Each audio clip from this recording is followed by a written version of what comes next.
All right. Hello and welcome to Monsters and Men. This is our 46th session here, and we are finishing up in Amon, I think. I guess it's up to the players how long we spend in Amon still. But in terms of things to do here, I think we're mostly wrapping up in Amon. After a pretty eventful session with the last one starting with Johnny Grimm dead and a whole host of things happening, most of which was centered around Vesh, the Bloody Siren, trying to ascend to godhood using a ritual powered by Elric Quill's blood. And the bowl connected to Tiamat that Ekamos had found and used to kind of kick off Vesh's connection to the world and connection to the divine power that Tiamat wielded. And the party fought against a awakened kind of avatar version of Vesh, and that represented the power in the world that was starting to grow. With Milo taking the body of Johnny Grimm and heading out of that battle, but being joined by a older dwarf who was jumping into the fight to help out Honor, who he had known for most of her life. The party was able to fight against Vesh, kill Gorgfiend, and with Ekamos breaking through a control that was had by Vesh and able to heal the party and restore some of their energy, Bastion's Watch was triumphant, or Crimson Catalyst, whatever you guys are going by these days. The party was triumphant and was able to, and Milo was able to get Grimm's body down to cast Gentle Repose despite the chaos around him and get back to the Alcantara and have Vasati bring him back. We ended the session with a meeting kind of between a few people. There was a few things going on, but some of the larger players in what has been happening lately, some of the allies of the party, showed up to the Alcantara the day after, and the party was assessing things that had happened. Milo talked to Zinnia about some backstory that he had revealed and getting the story on who he is the son of and where he comes from, as well as some conversations happening between the Floralies and Varric Vasati and their grandmother from the Pallid Grove, along with Ekamos trying to decide how to honor his brother, Elric, who died and was not able to be saved. Breck also got an interesting message from a Sending Stone that had been in a hidden chamber in the Alcantara, and the party had started to get news of those who had died across Exandria in all of the fighting. This was a far-reaching event that influenced things across the world, and there were some roles that happened that had led to some casualties, and some of the party have learned about so far, some they have not. The very end of the last session was Breck and Milo heading back to the Shale Steps to see the impact, see if there was anything that had stuck around, and they encountered a large kind of magical pillar of flame, invisible to the naked eye, but with divine sense and detect magic, both a very powerful pillar of magic that seemed to be connected to Tiamat was discovered there. If Milo and Breck would like to kind of zoom back into that moment, if you'd like, we can do that. Or we can just kind of zoom in after you guys had returned back to Iman and the Alcantara. I could just kind of say that we're about the early afternoon the day after, but I wanted to give you guys an opportunity if you'd like to have a conversation there. Otherwise, we'll hop back to the deck of the Alcantara and continue with the day. I would like to continue on with that if that's all right. Cool. Yeah, absolutely. Well, I'm going to change the vibe then. If you guys are staying right there, I'm definitely going to change the vibe.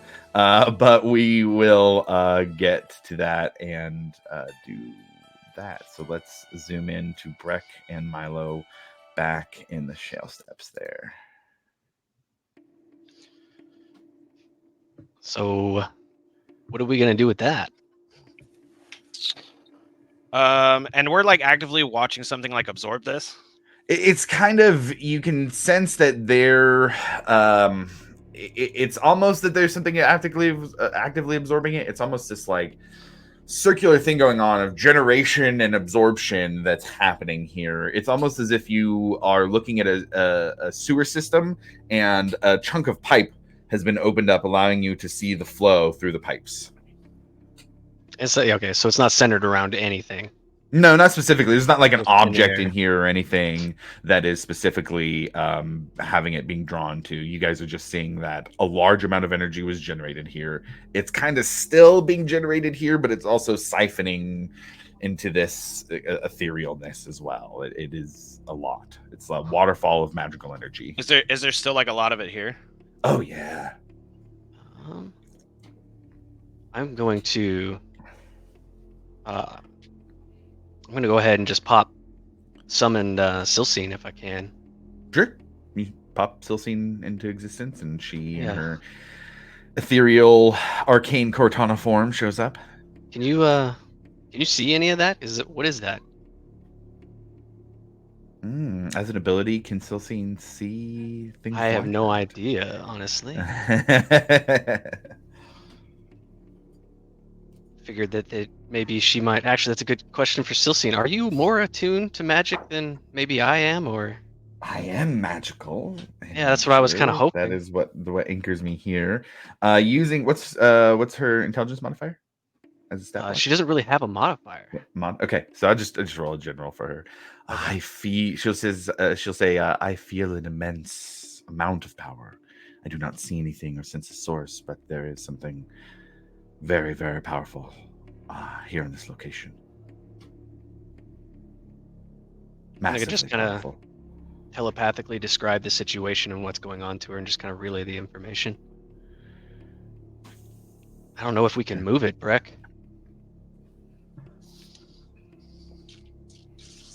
Like I'm not I don't even know. necessarily worried about like moving it, but can we like store it?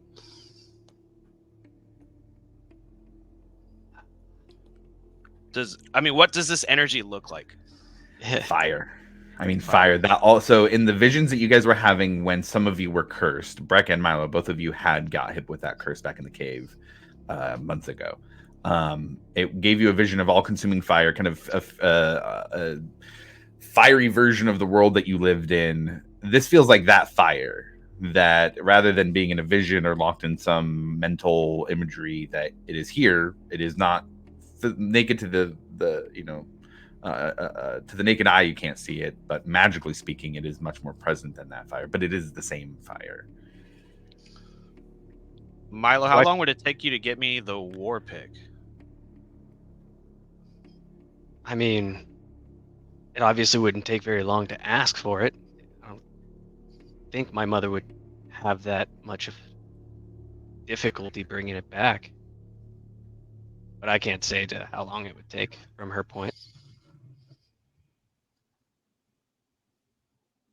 You think you could go get that? I think it's definitely worth a try, given current circumstances. And like as I gesture at the energy, can I kind of like just, if we felt it before, is there any way to like kind of connect to it or interact with it in any way, magically, or I don't know? Or is it Are just you trying to sense if there's a way to connect with it magically, or are you trying to connect with it magically? Oh, okay. I'm gonna try and connect with it magically, Breck.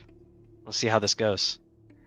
Roll do you me think? a arcane check, or arcana check. Arcana check. Roll it at advantage, please. Okay.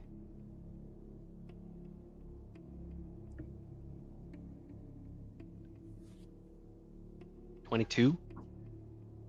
22. Hold my hand. I'm actually going to ask, are you actually saying that? And does Breck do it? Yeah, I'll say it. Okay. Yeah, I mean, if he asked me, I would. Okay, got it.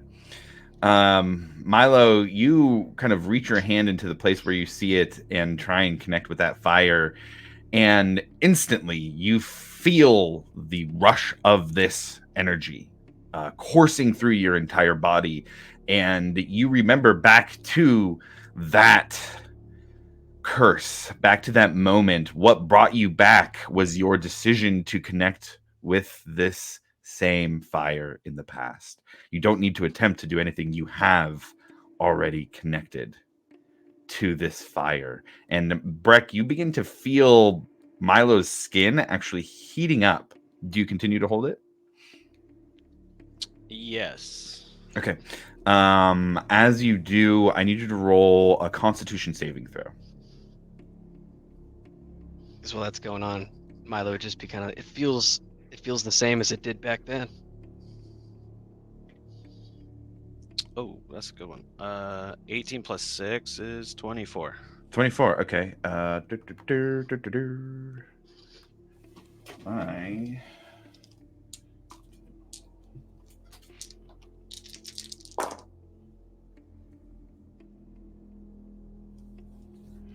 Breck, you take 7 points of fire damage.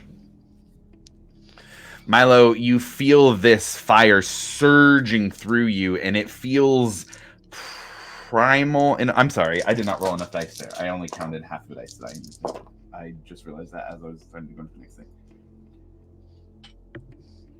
It's another 8 damage on top of that, so 15 total, and that's half damage for you, Breck. Milo, you feel this power absolutely surging through you. It feels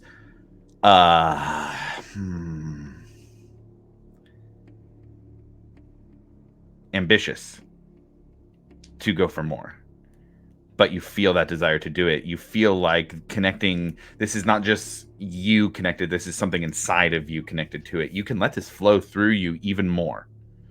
Do you choose to stay connected to it here in this moment as you feel it not just connecting, but starting to ingrain itself into you? Is Milo aware that Breck is being hurt by this? Roll me a perception check.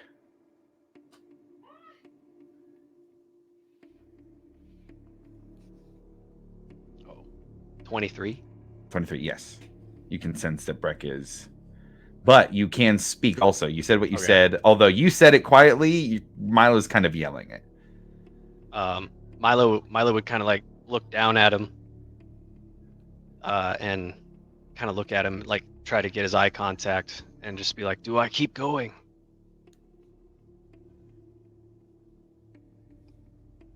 Does it look like it's hurting him too? Doesn't seem to be. Yeah, man, go for it. Step back.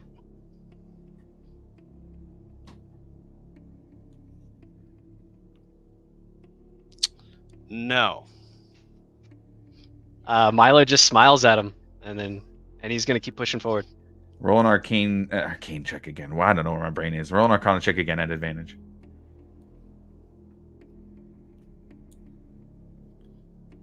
Ooh, it's a 29. 29. Okay. Breck, I need you to roll a Constitution saving throw, please. Oh, hell yeah. That one's a 22. 22. Very nice. Okay.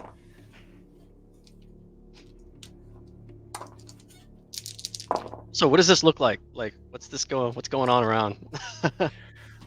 So Milo, you start to see a purple flame emerge physically. So Breck, for the first time without divine sense, you see physical flames starting to crawl across Milo's skin and up towards him, and his eyes almost start to have this ethereal purple flame around them. Breck, you're going to take 12 points of fire damage as you continue to hold his hand, and it burns even more. Can Milo also look over at Silsing? She is now glowing purple with a fiery visage about her as well. She doesn't say anything, but you see her eyes are growing bigger and she's looking around herself.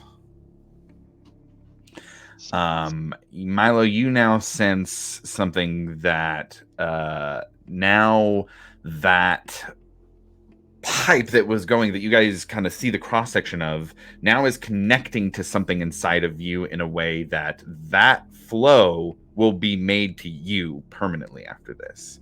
That whatever this fire is, whatever this energy that is coming into the world is, you will be connected to it in a very real way if you continue again.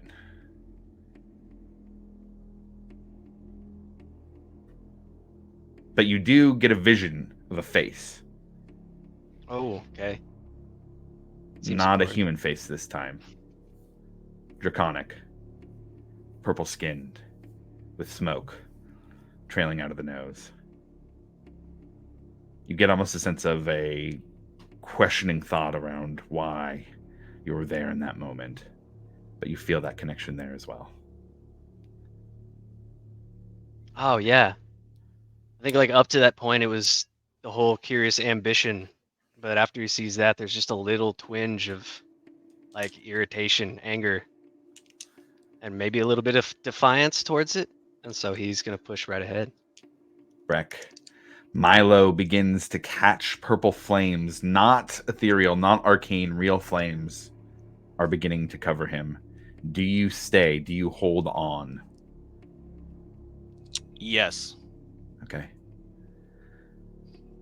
Milo, this last one you don't need to roll for, but Breck, you need to roll a Constitution saving throw here for this. And this I need to go to D&D Beyond for. Ooh, this one's a 19. A 19. Okay, that's still a success. Milo, am I correct? Your DC 17? I believe so. Okay. Yeah. Okay. These flames roll over Milo. Breck, you're going to take 34 fire damage, and that's half. As flames begin to just completely cover the room. Purple flames engulf this red marble room as they begin to lick and kind of lick at the corners, and smoke is starting to leave remnants all over this marble. And Milo, you can no longer contain the energy that's inside of you. How do you express this energy? It is completely overwhelming. Every molecule in your body, every atom in your body now is being burned by fire, but you feel more powerful than you ever have. I think he's gonna do like that Zuko roar thing and just jet it out the mouth, dragon's roar straight up, wave it around. Breck, you see Milo just blow it into the air. It blows through. So you guys are underground here. I believe it was by about 50-ish feet. And Breck, you see the fire blast through the ground up. Dirt and this marble start to kind of fall over you guys, but you can look and see that it has blasted through 50 feet of ground up into the air. And Milo, you are now connected to this burning fire. I need you to add the Flames of Phlegethos feat to your character sheet.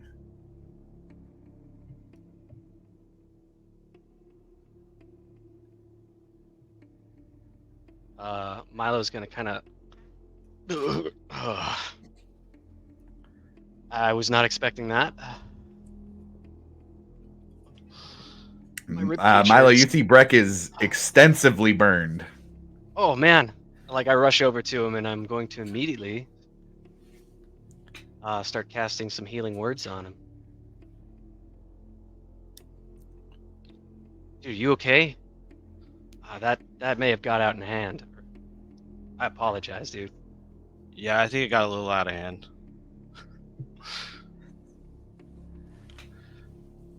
That was pretty cool, though. That was just like laying there all like burnt. That was pretty cool, man. Man, thanks for standing next to me the entire time. That means a lot, dude. Yeah, man. I just plopped down next to him. Some not good looking energy there, so I was a little worried. I think I saw my dad.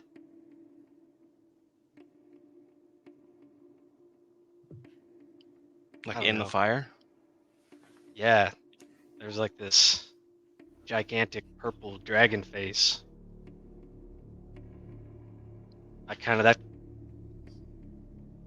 That's when things kind of got out of hand, honestly.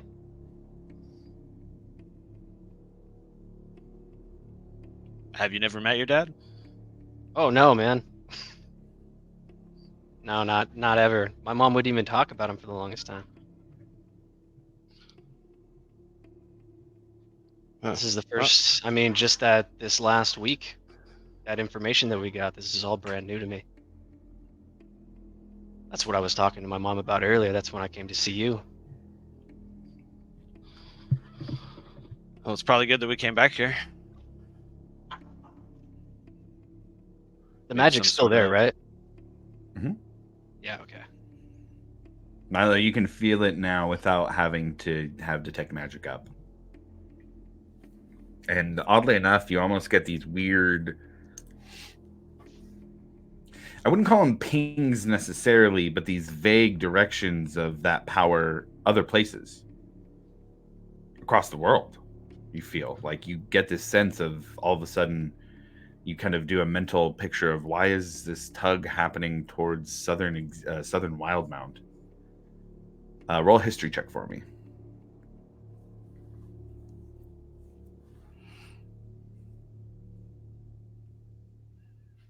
Shit. 14. 14.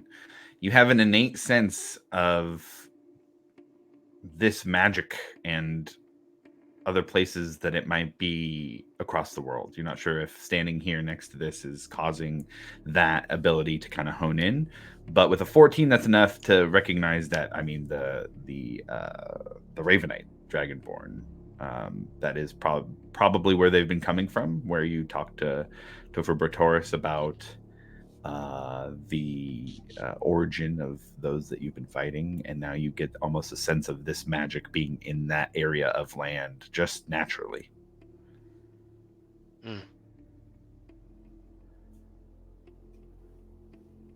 Kind of feel something a little bit off, and then I'm going to explain that whole thing to Breck.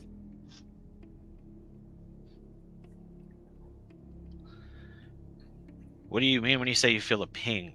Like you got It's like a Peter tingle?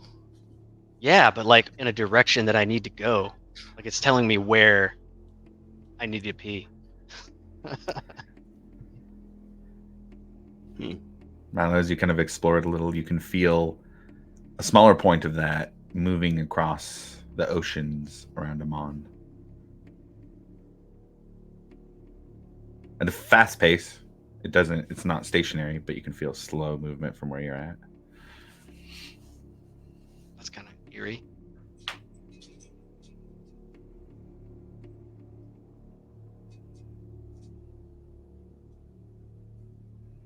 Does it seem to fade at all, or is it just a constant? While you're here, it Magic. seems, yeah, so far at least, seems pretty strong. Doesn't seem to be fading. Does it seem like Milo broke whatever's connection that was connecting to this? No, it's still there.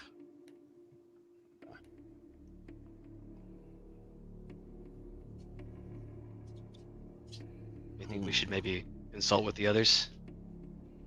I mean, this seems dangerous, just it being here. Yeah, no, I agree. I was thinking the same thing.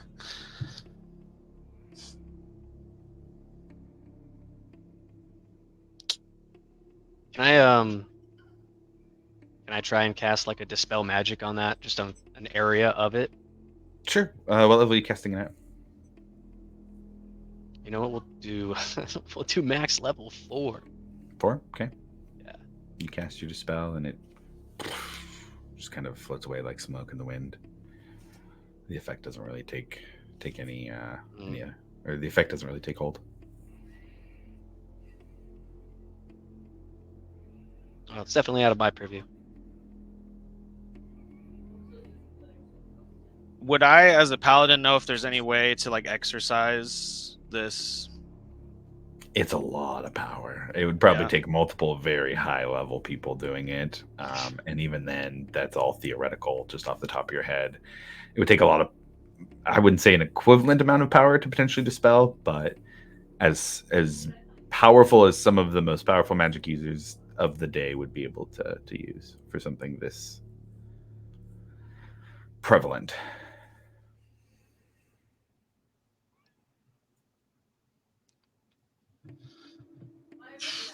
Man, well, I gotta say, whatever's taking this, we are in trouble because it is taking a lot of it.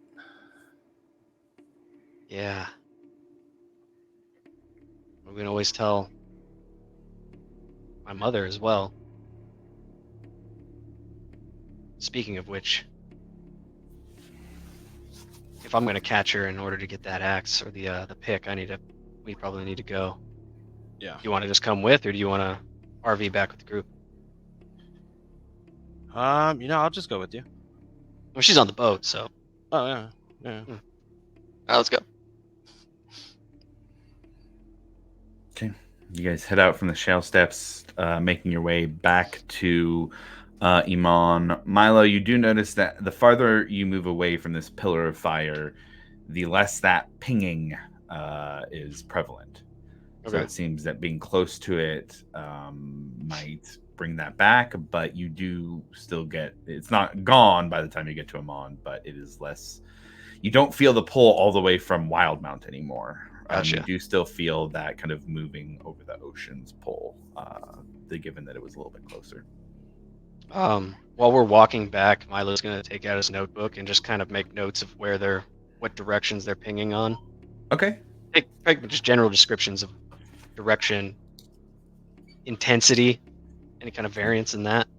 I won't have it for you in game right now, but I will give you some locations and pings that you would have across Exandria from that. Yay. Cool. All right. So you guys head back, and I'll ask, while they were out doing anything for Ekamos, Grim, or Varric?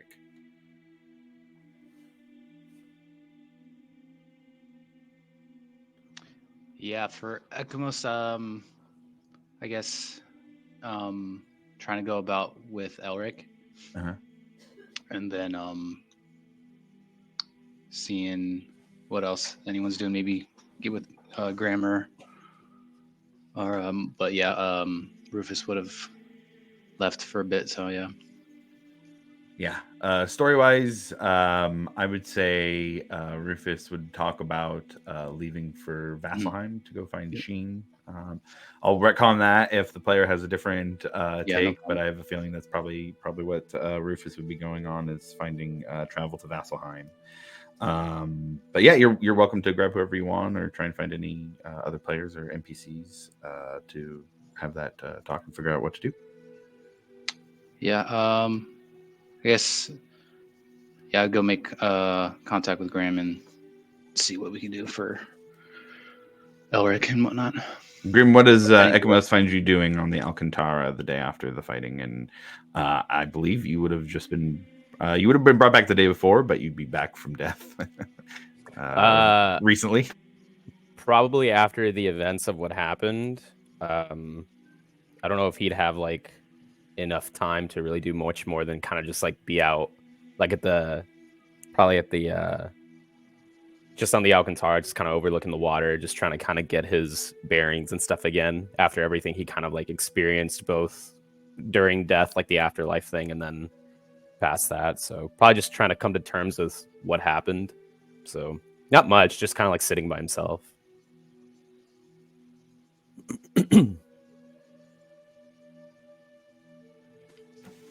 Yeah, Ekamos, you come up on Grim just kind of in his thoughts. Hey, you all right there, dude? Hey, not, I am, but I'm not. Right. I saw her, like I saw the Raven Queen. Yeah. And like obviously I know these beings existed, and I've spent so many years collecting so much stuff and treasures and books and tomes, and like I know they exist, but to have one just to right see it there, yourself. Yeah. It just, and she knew everything. And they always do, huh? It's weird. There were so many answers that I didn't get, that I was just so stunned, and it all happened so fast that before I knew it, I was back. and I just think I need a little more clarity, and I think I need to go to a I don't know, like a temple or something, and speak to maybe like a priest, or I don't know. I don't know. It sounds like you're kind of going through what I went through a while back. I just never thought I would. I never had the want to fall in line with one deity or one god or whoever. Yeah. It was never something I thought about. While I understood the existence of them, I never aligned myself with them, you know?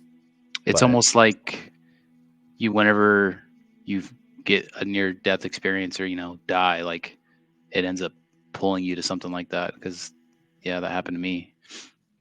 Well, I mean, I'm not speaking for them, but, I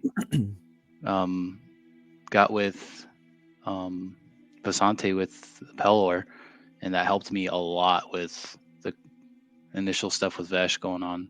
So yeah, I mean, we're in Amon. If you want to go to a temple or anything like that, we can go. If that's something you want to do. Yeah. I just I would hate to go alone. So if you're down for a little field trip later on, maybe we can look for like a temple for the Raven Queen, and then Yeah, for see sure. if we could get more answers. But how are you? You look great. Let's thanks. start there. Yeah. I knew you had piercing blue eyes somewhere. Yeah, it's good. Yeah, just still trying to get over. I wouldn't say get over, but just dealing with Elric and whatnot, and giving him the proper burial. So I definitely want to try to get that done, and then, kind of go from there, I guess. Yeah, I'm so sorry. Yeah. I tried. I didn't have. I wish I could have been there quicker. I wish I could have done a little more, but I did everything I could in that moment to. No, the fact that you went in how you did, it says a lot. So I appreciate that a lot. Well, do you have an idea of what you would like to do with him or for him? Honestly, I would I was kind of mentioning to Rufus, I definitely want to bury him within the city and not, where we lived, because it was so run down and whatnot. So a good proper burial, maybe in like a church cemetery or something like that within Amon would be really good, or at least ideal. But yeah, see if the group wants to, and if they got other things going on, totally understandable. You kind of got over a huge setback with what had happened back at Bastion's Watch. So I think what we all need is. I wish we could get it, but I wish we could just take like a day to just enjoy the little things. But I feel like time isn't really on our side right now. yeah, it feels like it never is, honestly. But I think we should definitely, look for a proper burial spot for your brother and take it a day at a time. Yeah. But as long as you're doing as okay as possible, and that's all we could really ask for. Yeah. And plus, I still haven't really checked in with Morgana and Mumble. I don't know if they were really there for the whole thing. So You gonna go find him? Yeah, I think she's what gonna they be pretty upset. But Yeah. we Yeah. me and those two, we've been through a lot, and Mhm. it's gonna be. Could go one of two ways. They could be really excited that I'm still here. They could be really, really upset that I wasn't. And I have a Right. feeling it's gonna go for the last. So just be prepared. Morgana can be she's pretty aloof, and she puts on a tough exterior, but on the inside she's a big softie. So Mhm. I think I may rushing into everything that we did, I think I may have some explaining to do. So Yeah. I guess we might as well just rip the Band-Aid off and make sure they're doing okay too. Yeah, let's go check on him if you want. Let's do that. So easy enough. They are back here on the ship. You did see both of them come back in. I would say that because they're technically members of the Alcantara right now, instead of members of the last song, that was leaving them safe from that roll that we did on the last one. But you are able to find them. I would say you can actually find, I believe there's 3 members, or was it just Mumblefoot and Morgana from the last song that was on the Alcantara? I think we only took them 2. Okay. So they're both down there. Zarm, both down there, kind of in the mess hall of the ship. Zarm's down there as well. Almost looks like he's consoling them a bit as the 2 of you enter in to this eating area.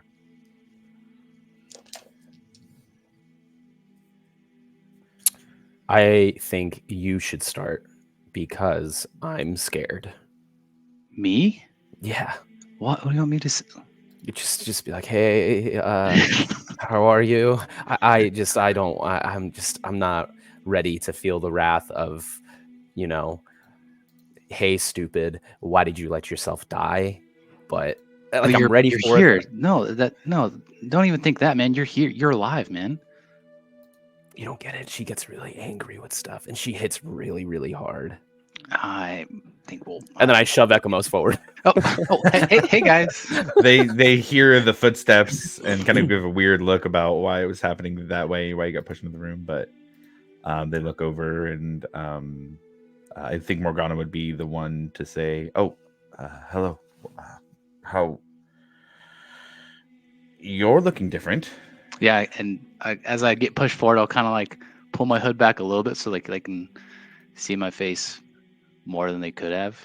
Mhm.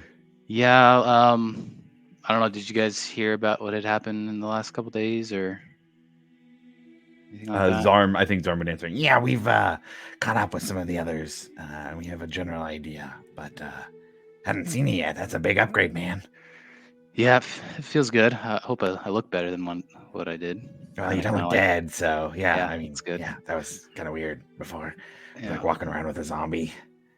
Well, I mean, hey, no offense everyone or has anything. a story. I'm just saying that because you're not Everyone- like that now. You Everyone know? has a story, man. Yeah, and yours was that you were dead. It was weird, man. Yeah, it's super weird. Yeah. But Glad yeah, you're not but- that way now, though. Yeah, I know. I feel like I feel better, so that's good. But how are you guys doing? Are you guys okay? Morgana kind of looks down at that, and Mumblefoot is the one to speak. Grim, you notice he's often kind of weird and jittery, but he's not that way right now. And he looks to see you kind of walking in behind the room. We got word from Nora. The song had some casualties. I think feeling a little down that we weren't there to help. Who did we lose?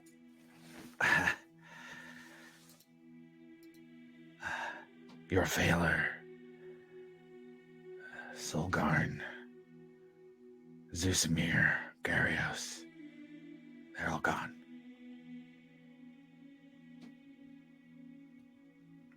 I think at that point, Grim would just walk up to both of them, and he'll place his hand on Mumble's shoulder, and then just go in and give Morgana like a hug. Just like kind of like no need for words at that point. Just kind of like pull him in. Roll a charisma check Ooh, charisma just check. to determine how well they receive that. Good old Sure. charisma. That is a 19. 19, pretty good. Okay, so they're not gonna take out their anger on you, I think. Morgana goes in for the hug, and Mumble gives you a nod. Not much else besides that. But you get the sense of camaraderie as they accept your condolences. And Morgana will say to you, I heard about what happened, and I'm glad that you're back with us. I couldn't have taken losing another friend. I didn't mean to put you through another potential loss.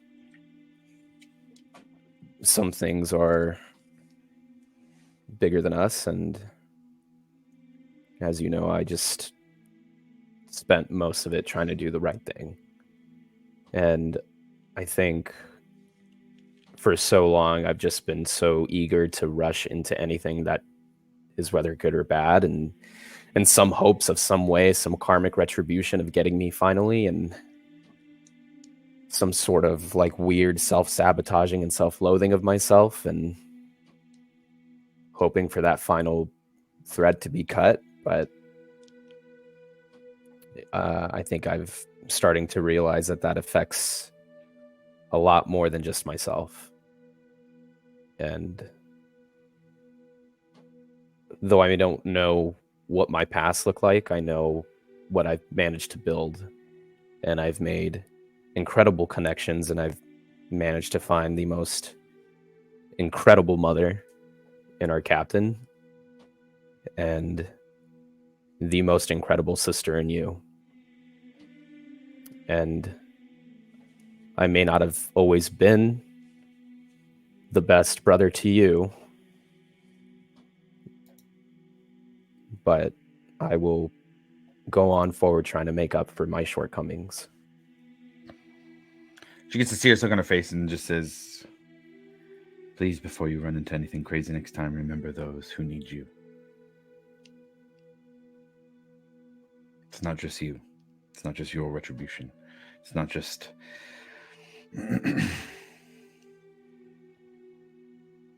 You dying means other people get hurt too. So protect yourself to protect others. Protect me. Protect Mumblefoot. Protect what's left of the last song by protecting yourself.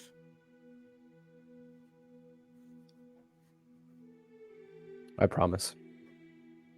Good. She looks at Ekamos. I think you owe me a date, asshole. I know I do.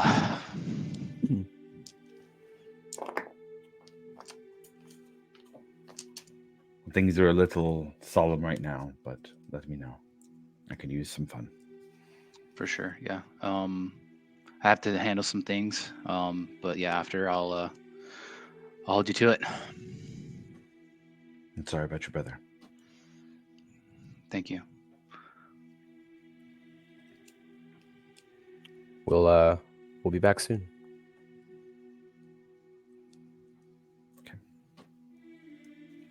How about Varric? What's Varric doing through all this?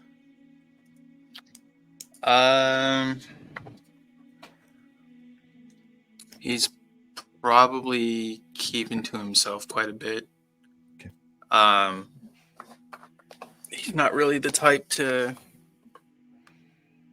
talk about how he feels. Okay.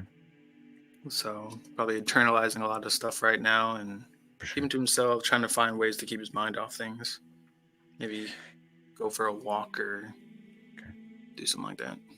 As Varric would leave to go for a walk here in the Dock District of Amon, you'd see both your grandmother and Vasati having conversations after Vasati opened up a little in her apprehension, and see them in a group of probably 5 or 6 other Paladelves talking back at the Alcantara.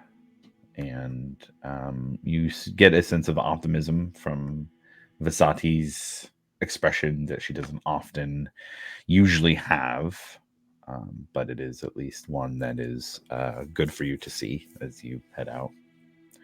On your walk, is there anything in particular that you're looking for or doing? Kind of here by the ocean. You do kind of feel a little bit of draw to the ocean being here. It's not something you've thought about for a while, but there is that still pull, that sense of something back to the ocean. Probably move away from that, or Okay. maybe go towards like the inner part of the city and just kind of keep a watch, or Yeah, yeah. absolutely. Go ahead and roll me a D100. Oh boy, I'm gonna roll that on here.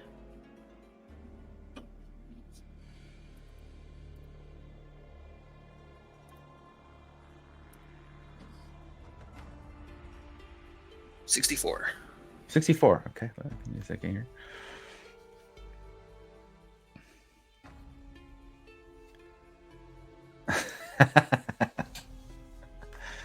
Okay, this one's timely given some of the releases that have been happening recently. As you're kind of getting through the edges of the the dock district, moving towards Cloudtopper Market District, there is a middle-aged man who is pushing a cart of cabbages along the path.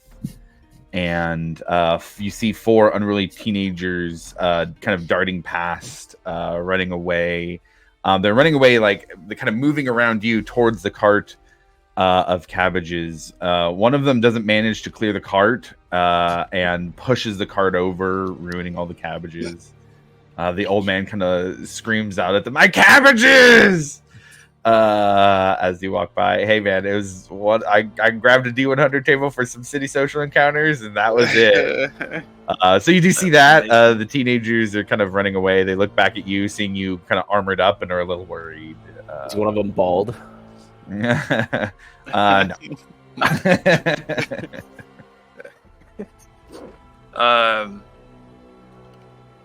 just gonna start helping this guy pick up his cabbages. Sure. Let me change the vibe a little bit here. We're a little. This is a little darker music, I think, than for that social encounter role here. It's a dark time in this guy's life. Yeah, right. Oh, the cabbages. Here we go. Okay, back to a little more lighthearted there.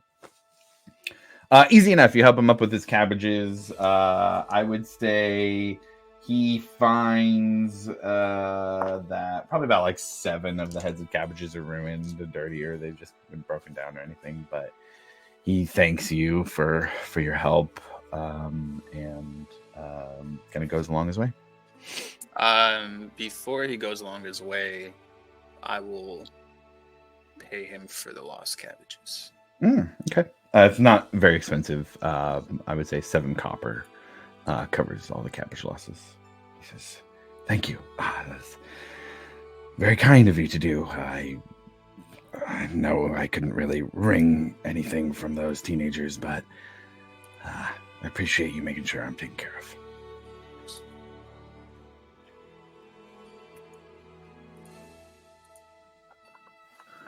And goes about his day. If you want to roll another D100, if you're people watching, you'd have a couple encounters. Yeah. Absolutely roll another one. Just get 64 again. Yeah, right. More cabbages. Oh my god, it keeps happening.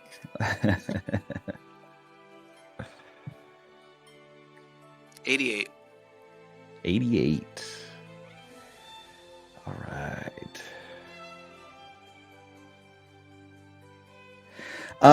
You do a long walk, and you find let's see here. You find yourself out in the outer edges of the city, kind of more towards the slums. Going back and looking at some of the places that Ekamos had described around where I don't think you guys ever went to his house, but you just kind of find yourself wandering and make it out to the slums area on the outer wall of Iman here. And as you do see that there is a member of you think they're a member of the Iman Guard first. They do have some armor. But you see that there's a crowd of people here in the outer area, and they are gathered around this armored person. And it is a human. They look like they're probably middle-aged. You can see some scars on them. And they have a cart behind them. And probably, I would say, the group of people, 40, 50 people. And you can see that he seems to be handing out bags of things to people. As they come up, he'll give them a bag. You see him kind of talk with them for a second, maybe grab a couple bags and give them to them. But you see this armored person kind of doing some nice things out here in the slums for people who are disadvantaged, is the way I would describe it, with you kind of in the area you're at and what you can pick up based on what they're wearing and you know, kind of how clean they are, things like that.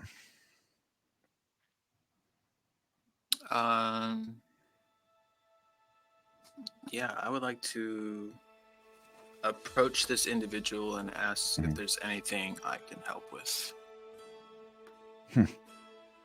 Usually people are here to ask for help, not offer it. You seem to be somebody of means, and I'll take it if you'd like, but this is very much service-oriented work. I have food and some basic necessities for people here. If you'd like, you can have them make a request and grab it out of the cart and give it to them. We'll do just that.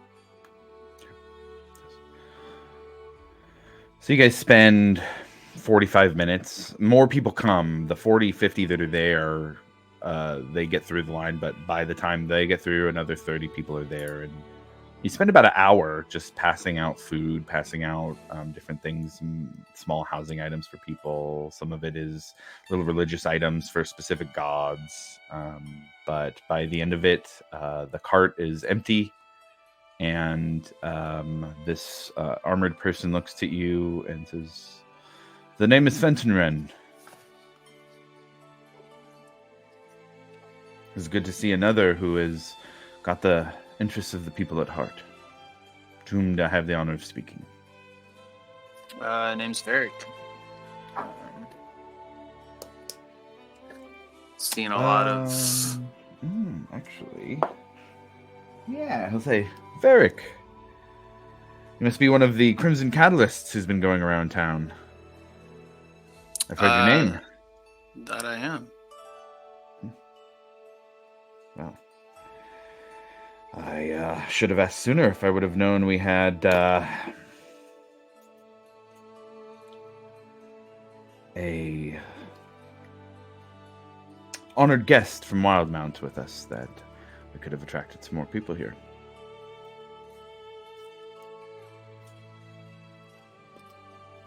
I think for today, I'm just trying to be another good Samaritan. Understood. Perhaps I could buy you an ale in return for your service today. I appreciate the offer, but I think I'm gonna be on my way. Understood. But it was nice to meet you. It was nice to help. You as well. Thank you for your help today. It's my pleasure. He takes the cart, goes and off to a post where a horse is wrapped around, probably about 45, 50 feet away. Hooks him up to the cart and heads out. Anything else you want to do before reconvening with the group? About what time of day is it? In terms of like weather, what kind of nice day? No, like what time? Oh, time. We're getting to the afternoon, I think, here. It was early afternoon where they had headed over to the trail steps, so I would say probably 2-ish.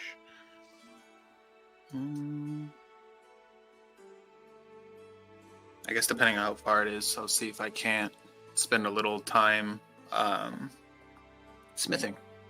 Oh, yeah, absolutely. Easy enough to do.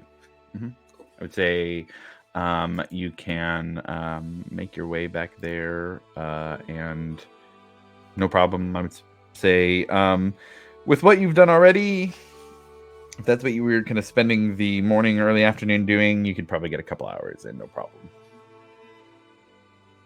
Cool. All right. With that, then, what we'd say, let's zoom in. Breck and Milo get back to the ship. We could say Varric is done with smithing, and Grim and Ekamos meet back up, and we can, zoom in to the party back on the Alcantara, meeting back up after everyone kind of spent some time during their day.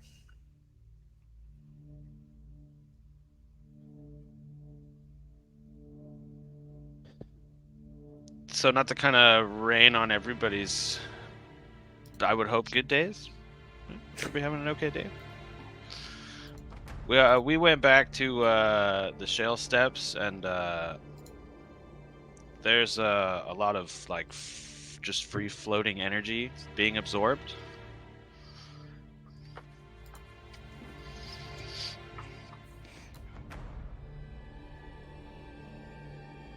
It's just kind of sitting up there. What? Yeah. What does that even mean? Yeah, I know that sounds weird. It looked weird. Like you saw it. It's just like a pillar of energy. Yeah, pretty much. That's it. Yeah. Couldn't really do anything with it. Couldn't dispel it. Well, that's a lie. There He might did have been something some with it. other things. Yeah, there might be some other things that happened. Well, what other things happened? Inside check now. What does Breck look like right now? Like, is he still got to be pretty dinked up? Was right? it like my whole body that got burnt, or just my You arm? know, yeah, I would say we didn't really roll out the cure wounds, but I'd say it is very evident that Breck has been very, very burned. Did you touch the pillar, Breck? Because you look Like you touched the pillar. like you touched a pillar of energy. Well, I wanted to touch the pillar. I thought about touching the pillar, but I didn't touch the pillar. Might have touched the pillar. You guys remember what happened at my place? Kind of happened again. But it I'm was so way. It's a Oh long yeah. story. I don't Yeah. think you were there for that. I was not. I was before my time. Can we do like a quick like spark note it? Milo killed some Ah. guys. Flashback. Yeah. Milo God, saw the dark side. Oh my just try to do the right thing and I know we've probably only Like, killed three like people ended up 50 dying. guys since then, but I'll say, is that when Look. you like it was kind of a Who am I slippery to- slope. those individuals? Look, who am I to say anything? I've had my fair share of dark times, but respectfully, whoa, that's heavy. Anyway, how it happened was just kick you past the desk there. There was like a surge of energy, man, and I couldn't control it. I was trying to knock these people down, get them out of the way, and it kind of caught me off balance, and I ended up going a little bit too far. Anyways, just connected with this thing, and it kind of felt the exact same, but felt like I had more control over it, and unfortunately, Breck kind of bore most of the brunt on that end. that's all right. I've had worse days. And then I'm just gonna pop 45 points of lay on hands on myself. I don't even know what to say to that. Look at him; he looks fine now. It's incredible.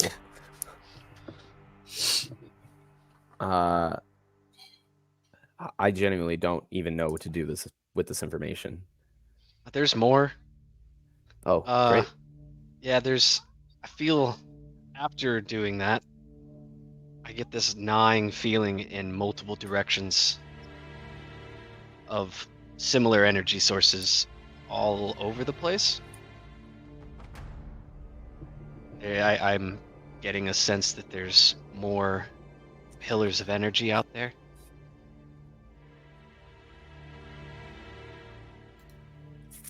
Milo, go ahead and roll just a general intelligence check. General intelligence. 18. So you have this internal compass pointing you to pillars of energy. That's my best guess. Who do we even go to for help with this? What's your mom? I gotta talk to her about something anyway. Probably a good place to go. Or how about your teacher? They would probably know some magical stuff. Yeah, I feel like you just have a good background for this kind of information. yeah, that exactly. you're probably Yeah, looking you're for. right. And It's the shock of the whole thing. It's probably nobody in this group. So Ekmos, you got nothing No. for it on pillars of energy. No. no pillars of energy in your background. No. Okay, all right. I see. Well, I'll ask my mom and see what she says, and then we can make a choice from there. Oh, Can we get like a drink or something? Yeah, we Do we need have to like time? one, we need man. to I really air want this one. all out. we have- We need to air all this out, man. Do we have time for this at all within the next day or two? You guys are the players. You tell me what you want to do. That's always how it goes. Look, I need to. I'm gonna go make some change with this platinum that I have because I still am indebted to multiple people in this group. So I'm gonna do that. I have some things to take care of that Ekamos has been so graciously willing to help me with. But yeah, I guess just keep us updated with what your mom says and whoever else you need to speak to. I guess we'll see what the next step moving forward is. I guess we also need to just be mindful of the fact that, you know, the guild is still pretty heavily prevalent around here too, and they may have dealings in what's going on as well. Considering that the leader who's been dead for hundreds and hundreds of years is suddenly just chilling in a tower. Yeah, it still blows my mind, man. You're telling me? He looks exactly how he did in that portrait. It's crazy. Like, he hasn't aged a day.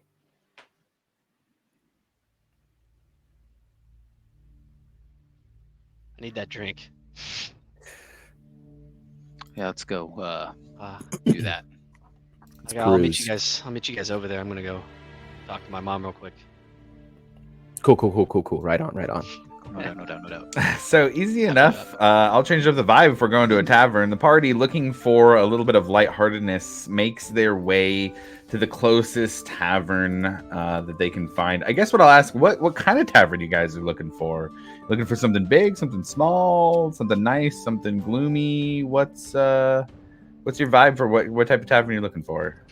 I think for Grim, he needs to dance this all off, dude. He needs he needs to jiggy with it. You know what I'm saying? So, yeah. So he is going to attempt to look for Honor, and he needs to speak to her and then see if she would like to blow off some steam as well, given the fact that she was also involved in this crazy battle. For the Just sake to of this, extend the yeah, invitation. I would say you'd have to go to the League of Miracles to find her. Take a little bit of time to do that, but you can do that. She does look like she is feeling a little overwhelmed with everything that has been happening for the past few days, but give me a persuasion check to see if you can get her to agree to go out. I guess what I'll say is, am I with what do you? you... What's that? I was gonna say if I'm with Graham, I would give him some guidance. Okay, so then what I'll ask is guidance. You can just add a d4. Grim, what do you say to Honor to try and get her to go out in her state where she's feeling crappy?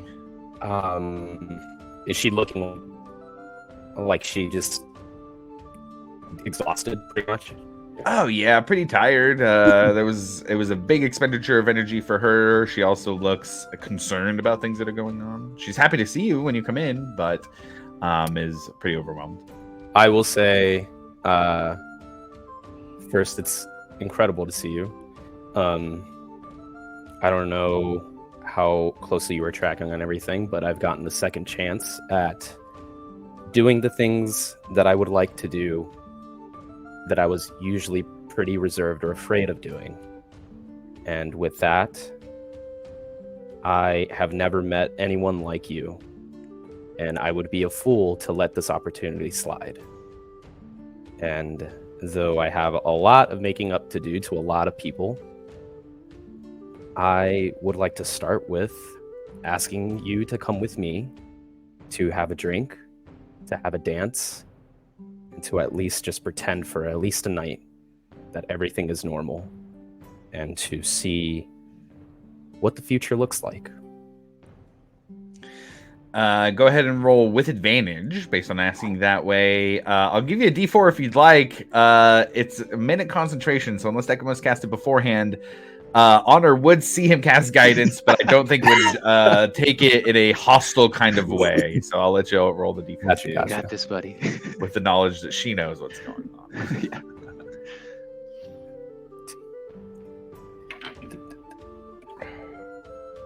22.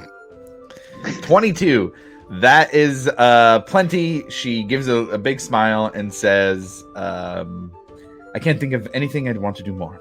Then go get a drink right now. And we'll go with Akamos you is just guys. in the back, just like gritting.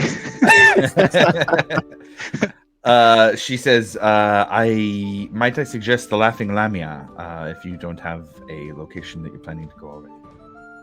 Do they have a dress code? It's pretty rowdy. I don't think they do. Oh, love that. And we're off. Okay. So you I'll guys- tell Ekamos, I think you should invite Morgana. I was going to, but I don't know if I was going to ask Josh actually that before we went to. Knowing we were going to a bar. Yeah. You had already set this up too, so you don't even have to roll a persuasion roll. Okay. You can absolutely go grab Morgana for this tavern trip. No problem at all.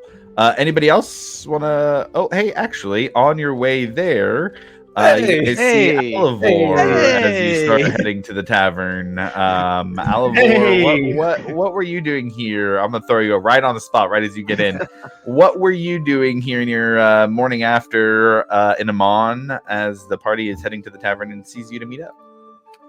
Recovering from the past night at the tavern, partying my dick off after all of the shenanigans we just went through. I needed a very, very stiff drink, so now I am hungover and ready to do it again. Yeah. Yeah. So what I'll say is, then what would probably make sense is, as Grim, Honor, Ekamos, Morgana, Varric, and Breck all head to the Laughing Lamia together, you see Alivor about to leave, heading out the door, finishing up a night, it looks like. Where are you going, Alvor? We're showing up. We're just getting Just got started. here. Yeah. Just now? Yeah. Yeah. Well, I mean, if why not? You know, fuck it. Yeah. Let's go. I've already got a stiff tab running, so fuck it. Just add everyone on. And we just So, got paid. We got money to blow, dude. I guess so. Oh god. Turn right back around and bartender's looking at me Stumbles crazy. out. I'd be Comes like, back in. you know, I'm not fucking leaving. perfect. So with that, the four of you enter into the 4-story tavern that is the Laughing Lamia Inn. It is a very nice building, as many buildings are in Amon. Each of the 4 stories has different things going on that you can take part in, but there is some merriment and drinking here as you guys get to the Laughing Lamia. We'll do a quick zoom in on Milo for his conversation, asking Zinnia some things. Hey, Mom, I got a couple of questions for you. She's back at the Alcantara as well. Actually, I would say she was on the Alcantara. You would have to go a little ways to find her, but she is currently at the dwelling of Allura Vysurin with Thunderdrake and Lady Kima as well. I don't think Milo would know Lady Kima yet, but there is a dwarf clad in armor, fierce look on her face, hanging out with them as well. It would be the 4 of them in the room. We can just kind of, do a quick, you contacted your mom. She told you where you were. You went there. That all happened. And Right, we'll jump to you are heading into this very nice kind of tower here that Allura Vysurin lives in, and go in, find them on the first floor in a meeting room, sitting over a table, and they all greet you when you come in the room. Sir, Miss, it's very nice to meet you guys. Nice to meet you again. Mother, can I speak with you in private, please? She looks around the table. Before she says anything back, Thunderdrake says, if I might interject, Milo, when you and your group first arrived in Amon, we had asked for a bit of help with the League of Miracles, and I just wanted to follow up and see if there was any progress made on that. There has been quite a bit of progress, I would think. And then can I just kind of... You said it was my mother. I'm already blanking on his name. Thunderdrake. Yeah. the dwarf. and then Allura Vysurin, you would know of her. She's a very powerful wizard who is part of the Arcana Pensophical, as well as a dwarf, a very stout-looking female dwarf, reddish hair, a little bit darker skin. She is got a little bit of a grumpy look on her face. You can't tell if it's grumpy or if that's just the way her face looks. well, I'm just gonna go ahead and kind of sit down and start giving a breakdown of kind of what happened. Okay, how much are Yeah. you giving up? Well, that's kind of I don't want to give away anything that's diamond on anybody. I want to color within lines, but I'm going to give them everything that they kind of need to know. Where it kind of I'm going to be vague about why we think the dude is kind of shady, or where the information on that's coming from. Okay. But there's something off about him. And you're talking about Lysander? Yes, Or say something it's off the dude he's the one that's been around for centuries, right? The one that Bruce talked I about. see. Yeah. Yeah. So you're talking about the Wonder Worker. Okay, so but you Yeah, tell them yeah. about both those guys. Yes. Okay, got it. Cool. Thunderdrake's the one to respond. Well, that is more than we had to go on and give some pretty good leads. Seems like the promise of the night might be a little more than the social club. Thank you for the leads. Hello, and thank your group.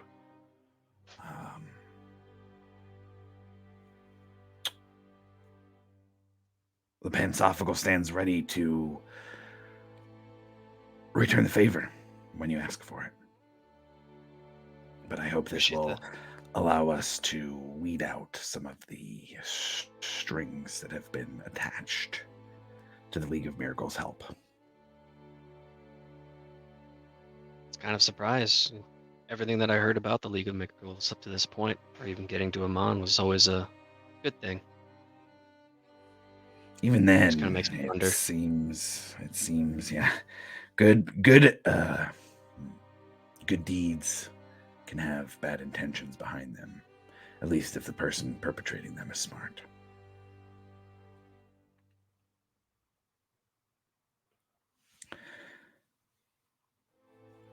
And then I think it's Allura who speaks next. And Milo, I don't think you've talked to her much before. In fact, I don't think you have talked to her at all before, but she speaks softly, but you almost get this sense of authority as she speaks. Roll me a quick history check.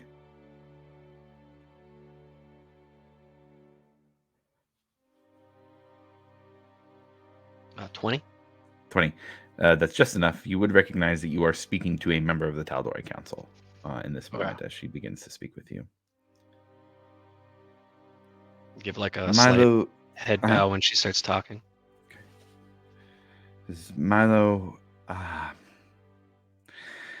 there is much trust given to your group with everything that has happened, but I must admit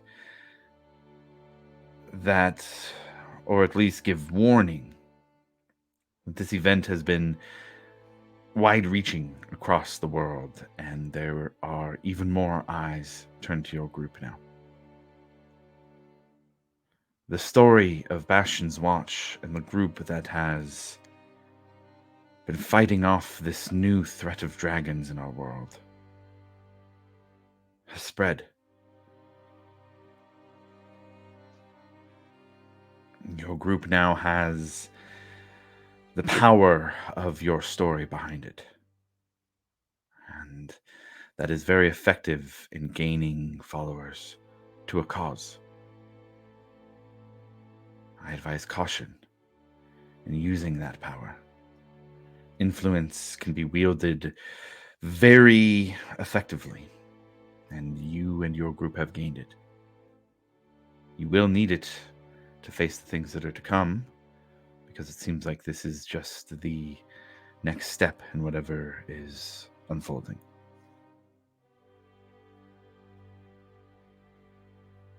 Thank you. I know it's a lot of responsibility, but Luckily, it's more than just me making the choices, so.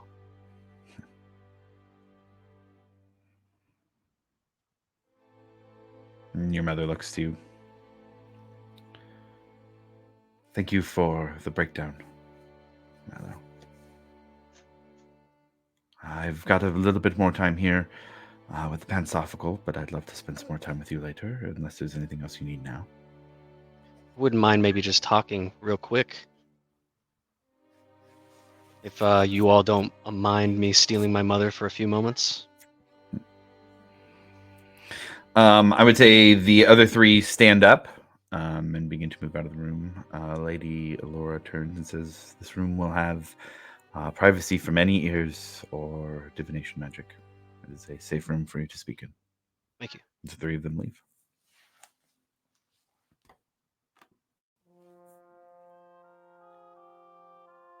We're gonna need that pick back.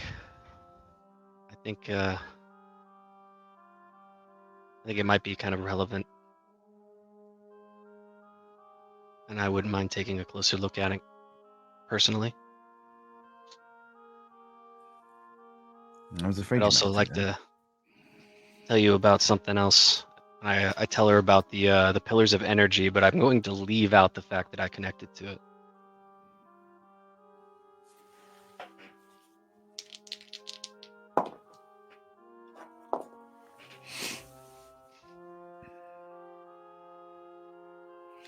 They must be connected.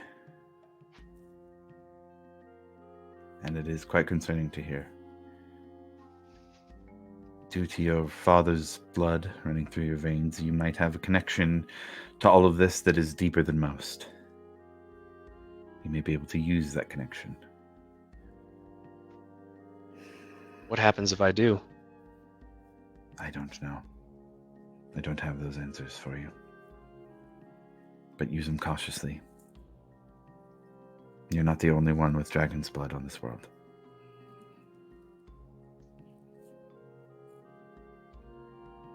I mean, do we know anybody else?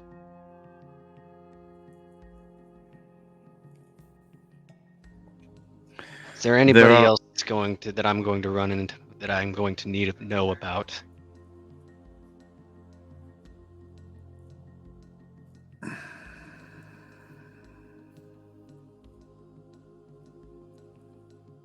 I don't think she would give an. I don't think there would be. I think her answer would kind of. She'd really think about that for a second, and there's not anybody I can think to lead you to who might have more information. The Master of Defense is a great resource, being that she's Dragonborn and fought against the Chroma Conclave in the past.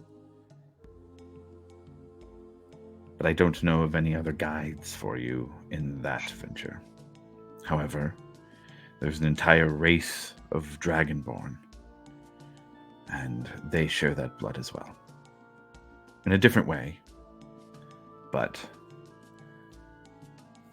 it is in many ways also similar. Just kind of thinking about who might be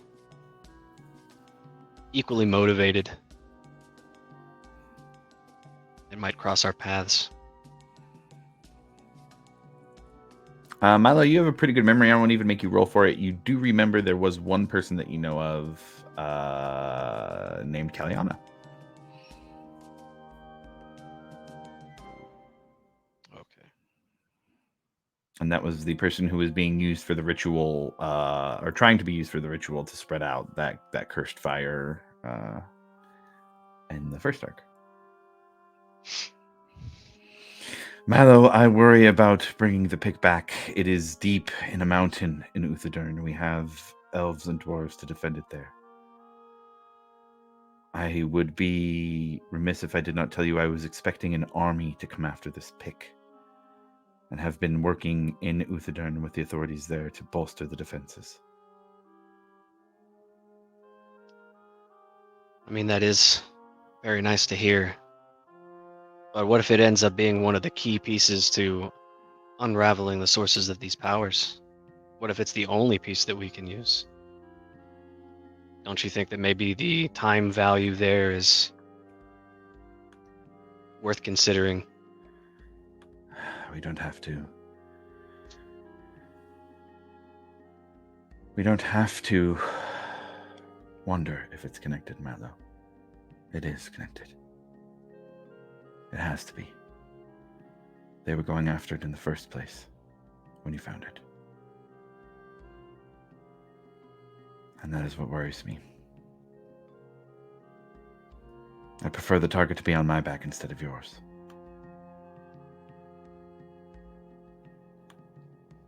I feel like there's already multiple targets on our backs. That is true.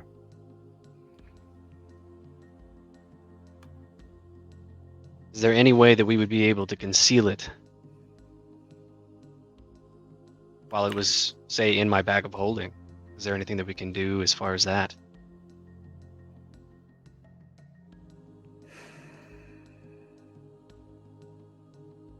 It would help, but I don't know that it would be completely blind to the eyes of those who may also be tapping into that power.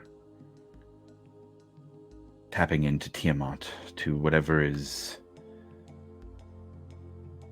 breaking through into this world. If what you say about this magical fire, this ritual involving Vesh has turned over to Tiamat, then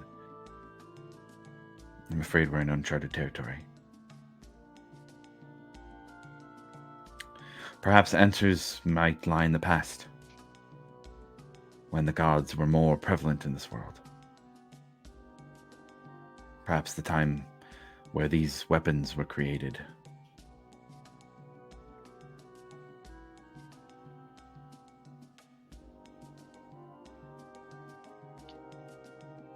We're going to be the best ones equipped for this. And the only way we're going to be able to get it done is if we're going to get that pick.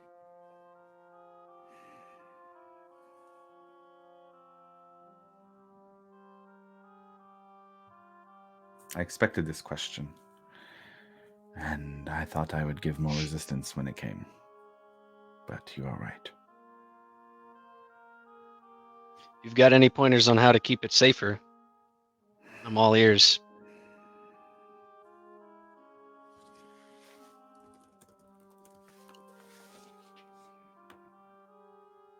I have a spell that I can teach you. It'll help. It might keep it a bit more safe, if you've got the time to learn it. Oh, I mean, it'll only take me a couple minutes.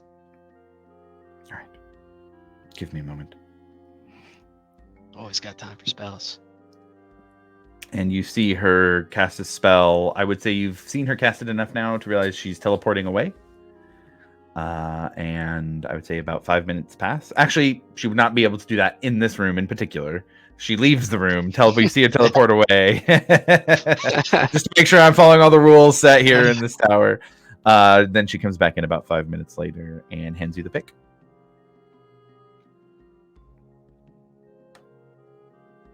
I appreciate that.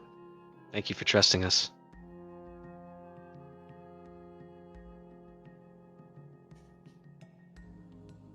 She doesn't say anything, but you see sadness in her face giving it to you for sure. Almost like a sense of she knows she needs to do this, but she hates that she has to do this.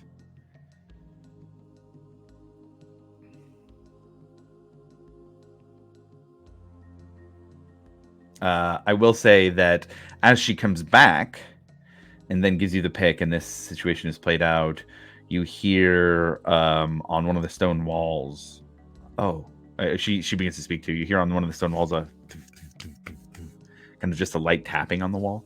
She goes, "Oh, I forgot. I brought someone else with me besides the pick." And you see Oakley run into the room. Yeah, He jumps on you and starts my fluffy boy. giving you the dog that's missed you for months. I'm sorry, buddy. It's just been really dangerous recently, and I probably would never forgive myself if anything happened to him. He just doesn't even stop. He's just jumping all over you. Yeah. If I've got any like rations or jerky and stuff like that, I'm gonna share. Okay, got it. Yeah, easy enough. I'll leave him with you for now and then take him back when we leave. Cool.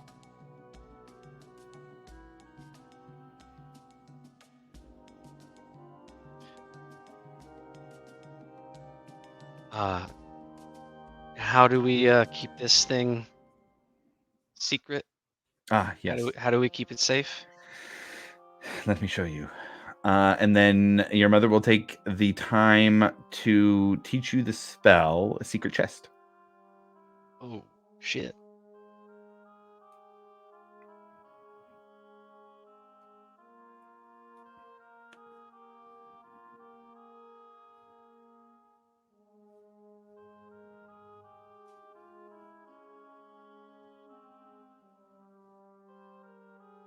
And this is with very cool. and anything else for this conversation? I think that's it.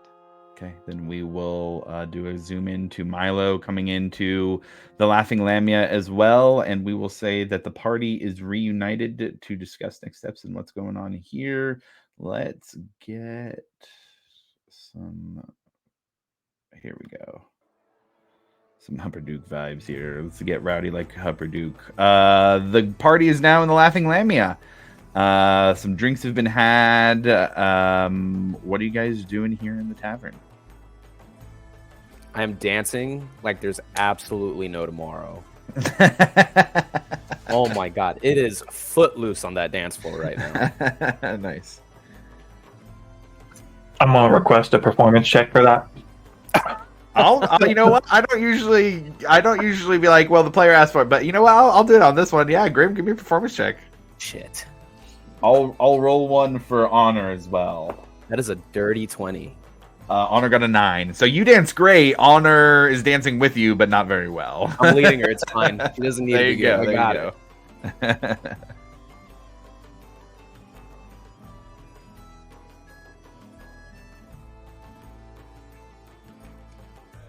So this is the day after, like all the kerfluffle, right?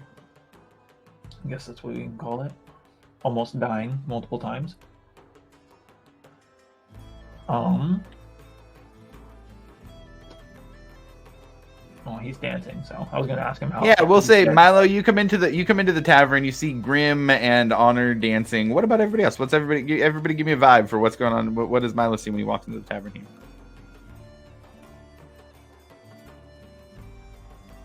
Breck's just kind of sitting at the bar at like a bar stool with his back kind of leaned up against the bar, just kind of watching. Ekimos, I guess, would be at the bar with Morgana. Mm. Don't want to bother him. Yeah. Leave those two over there. Alvor would probably just be with Breck, trying to slam down some more drinks, that way he fits in. I Struggling, mean, you're but, not playing the music in the bar right now? but I don't think I could play if I wanted to right now. I would make myself roll at disadvantage right now if I had to do a performance check on that. So you know what? Fuck it. We're just gonna. Oh no. I rolled a 10, so not too bad. It's like that drunk dude at a karaoke bar singing Journey for like the 6th time. Okay, with a 10, no tips, but nobody gets mad at you either. Okay. Fair enough. I think Varric is sitting alone, very Strider-esque, doing his own thing. Just if like you could see like a storm cloud just like above him, that's pretty much the vibe he's got. Like busy, bummer. I'm gonna go sit over there. Milo heads over towards Breck.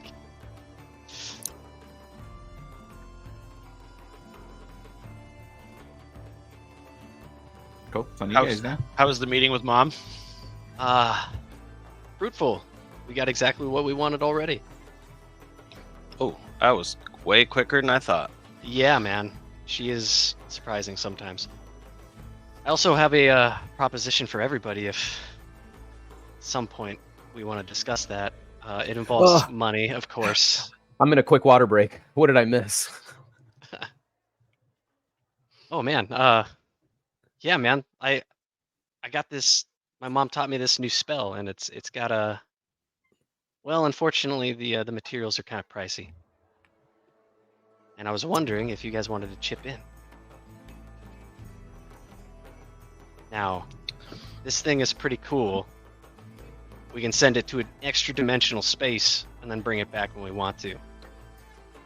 So anything that's important we don't want being tracked, we send into this nice little chest and send it to, well, pretty much it's like a vault. Do I hear Milo asking for money again? Yeah, I know, man. After we won, it's not like I don't have money. It's just now I don't have enough.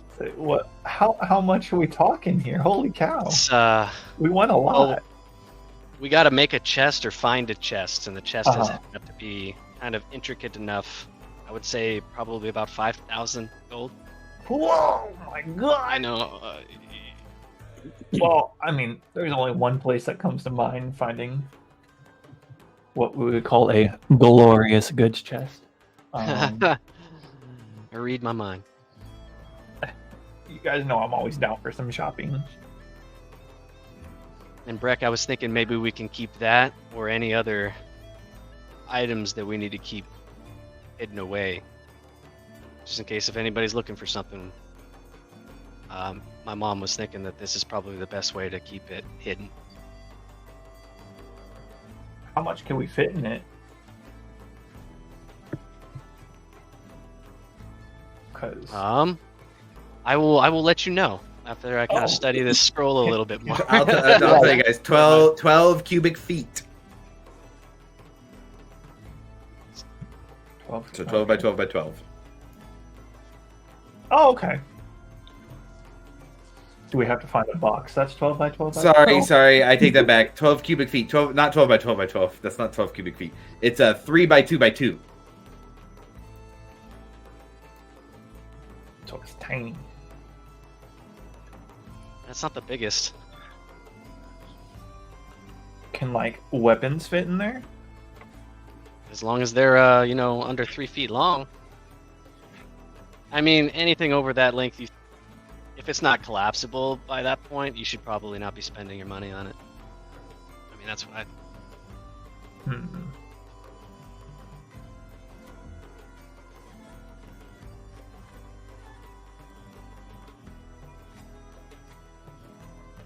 Figure it's just an option.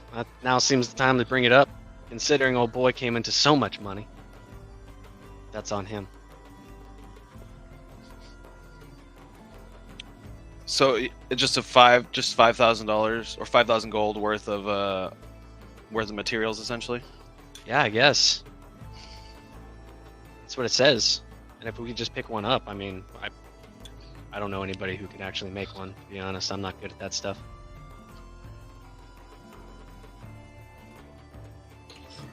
I I mean, can I'm put down with that. 1,500 on that.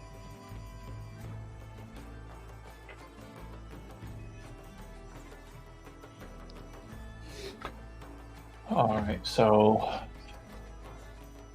how much we talking a piece here? If he's throwing 1,500,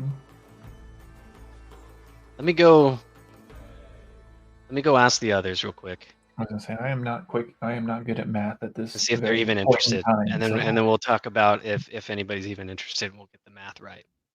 But right now, I mean, let's just I'm pitch it. trying to help and out as then- much as possible. I'm just not that wealthy. Also, who do I owe money to again? Well, obviously my share would be covered in this. Uh huh. Yeah, so you'd be covered at that point. But 40 Was gold, I it- think, is what you were giving out. Was it What Alvor we, and Breck that helped me as well? For I think it was like 40 help gold him at each Gilmore's, person. remember? Yeah, when I had to. oh do yeah, that. I don't know the. I put it in the Discord. I'll go check for you real quick while you guys are talking. Okay. Okay. Yeah, I'll help out as much as I possibly can, of course, but whatever you guys feel is the best course of action, I'm down for. Milo's going to race off to the others and just ask the question real quick. Also, we are going shopping. I think we all kind of need to have a little bit of fun there, so keep that in mind. I plan to come out with empty pockets. What's money good for if not for spending? Come on now.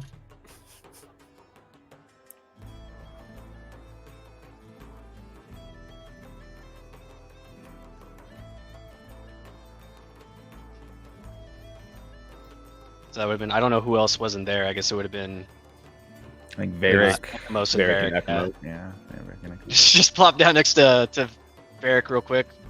Kind of just, hey man, I saw you sulking over here. How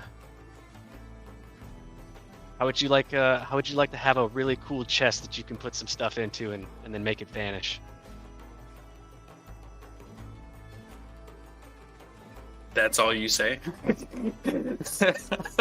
You're very rich. Just looks at you. I think at this, super yeah. softly. I feel like at this point, like, what, you've been doing this since like the first session? Like, how much do you need? Well, the whole thing is like $5,000, I think. And everybody, I think, seems so excited about it so far, but I haven't asked Ekimos yet.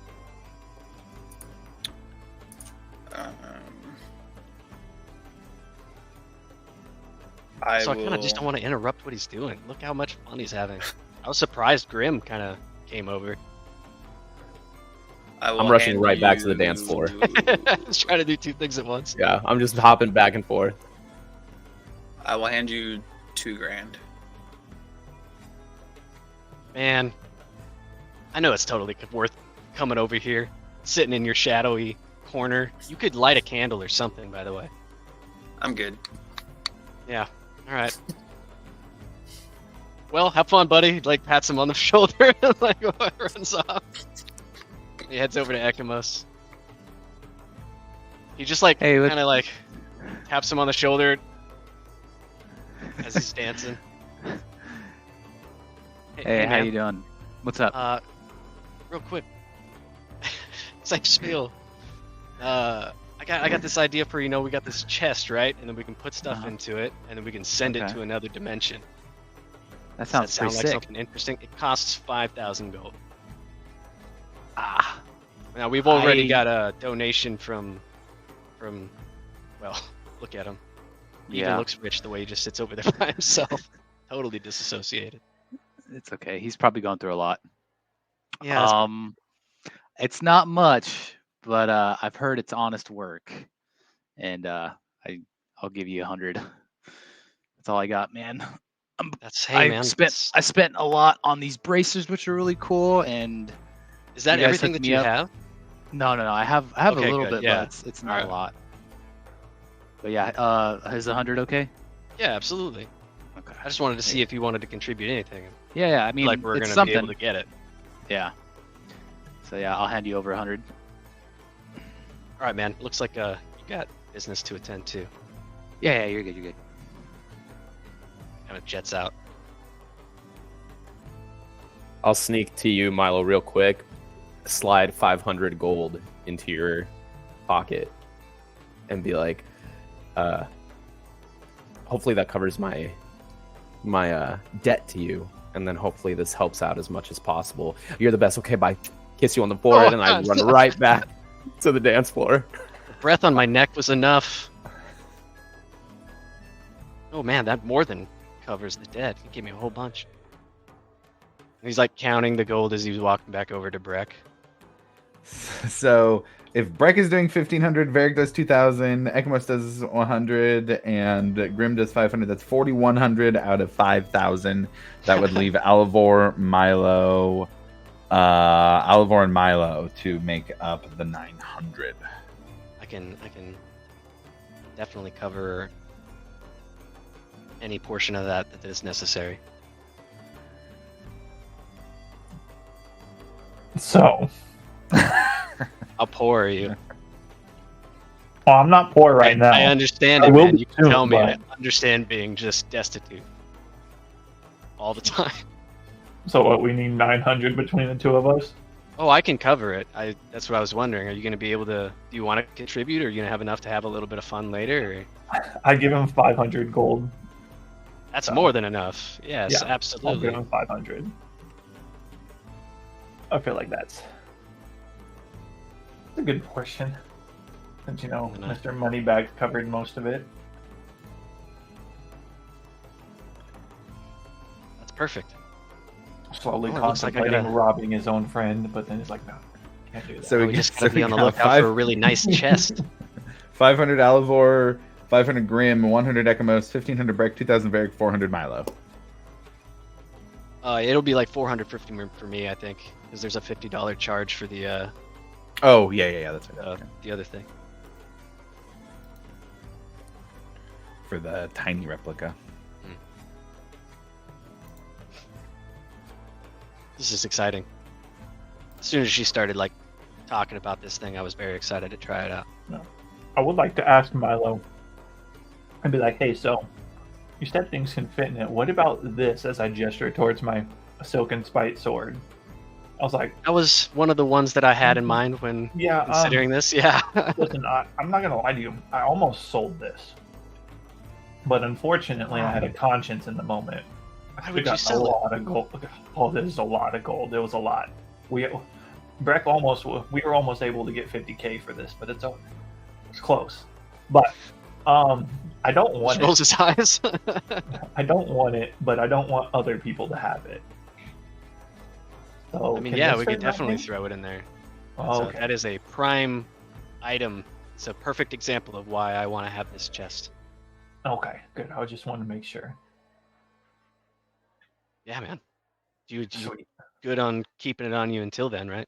Oh yeah, it's fine. Why do you want to not? But it's none of my business. Never mind. Okay.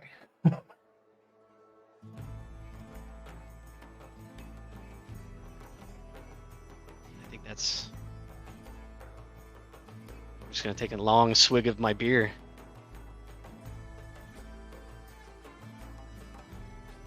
Okay, anybody else want to do anything here in the tavern for this portion of the day? Or afternoon tavern stop in? Nope. I think I'm Okay. just doing that Leonardo DiCaprio Wolf of Wall Street thing when he's like doing the crazy thing. Just see me in the middle.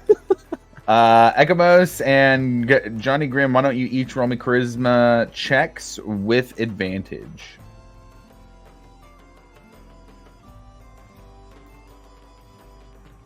It's a 17 for Grim. Double 11s. What the hell? Okay, 11 total. Yeah. Okay. All right. Then, generally speaking, let's see. I would say Honor seems to be letting loose and having a really good time with you, Grim. Absolutely. Ekamos, not that Morgana's not having a good time too. It's just that you guys are in a tavern and you start getting into like a bet about drinking, who can drink more, and then it kind of rolls into like some tavern games and like multi-peg stuff, and like she gets more focused on like being in a tavern than being out with you. But you're on a date with a pirate, so that kind of seems pretty fitting too. Yeah, that's fine.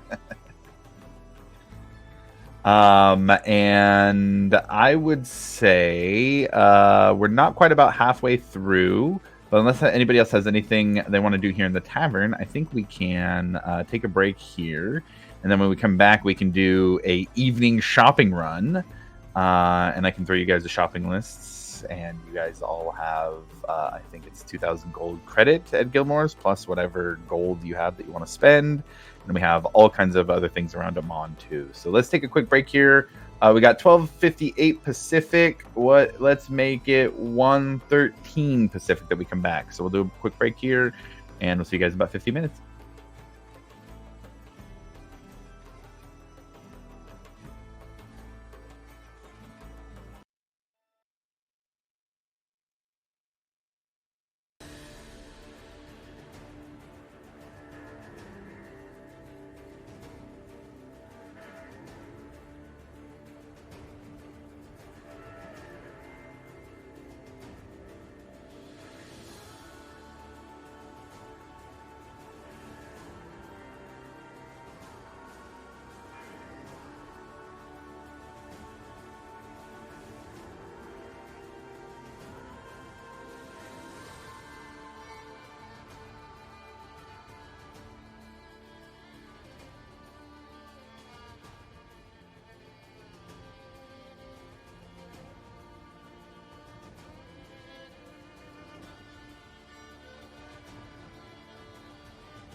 Alrighty. So the party spent some time in the tavern, and I assume go shopping in the evening.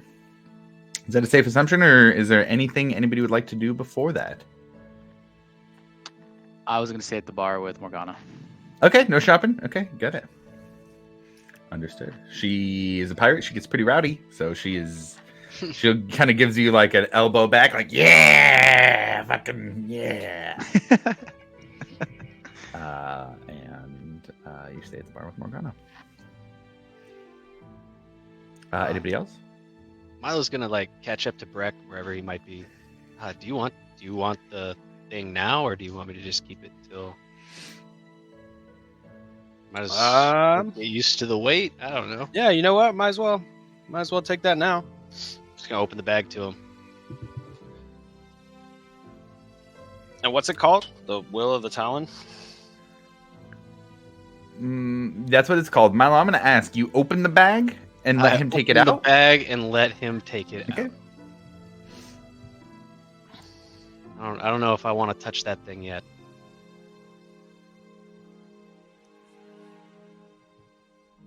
Hey, Breck.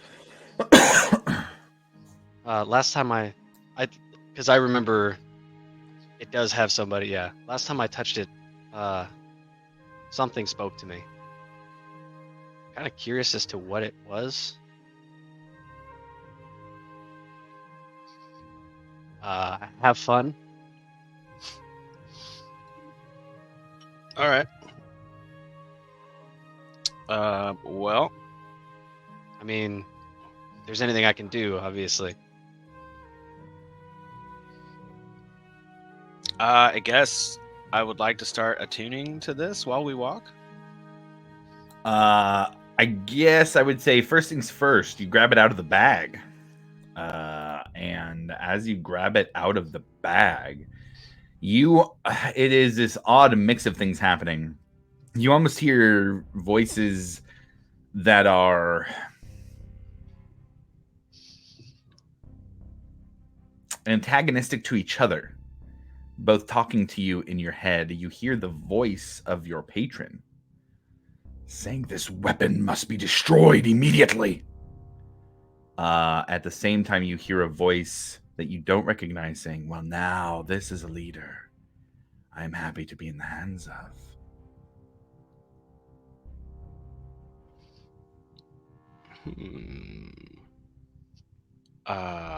Naviask, are you saying we shouldn't trust this? This weapon is the will of a betrayer god incarnate. It threatens this world every second it exists.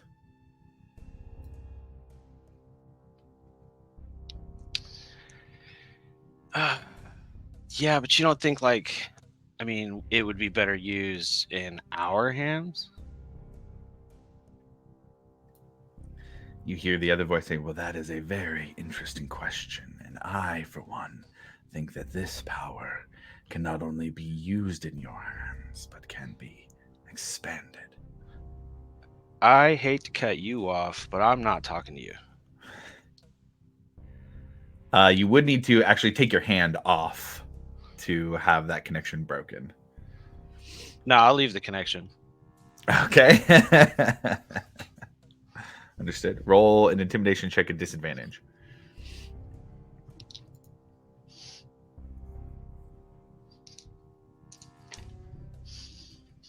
Oh, 6. Oh no, 5. 5. Okay. Yeah. A bold stance. Let's see what your handler has to say.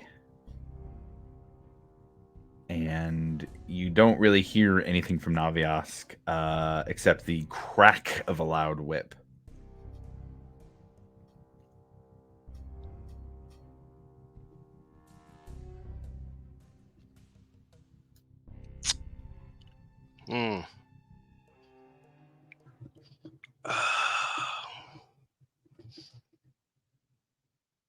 Man, at the crack of the loud whip, I will look to Milo and say, I don't know if this one's for me, man. Yeah.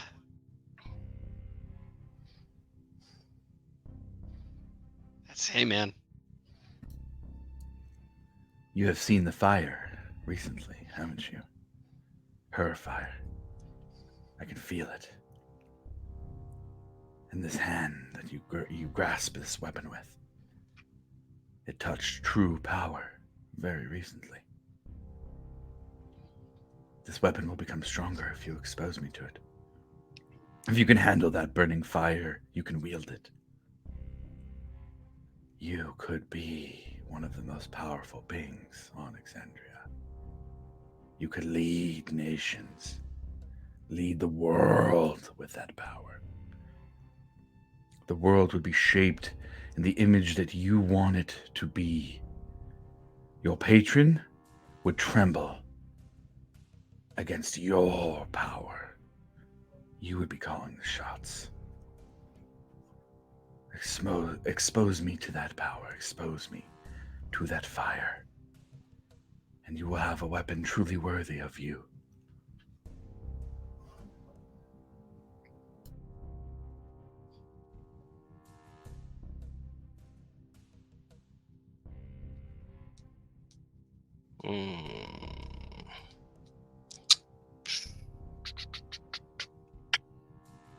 You know, I think I'll hold on to it.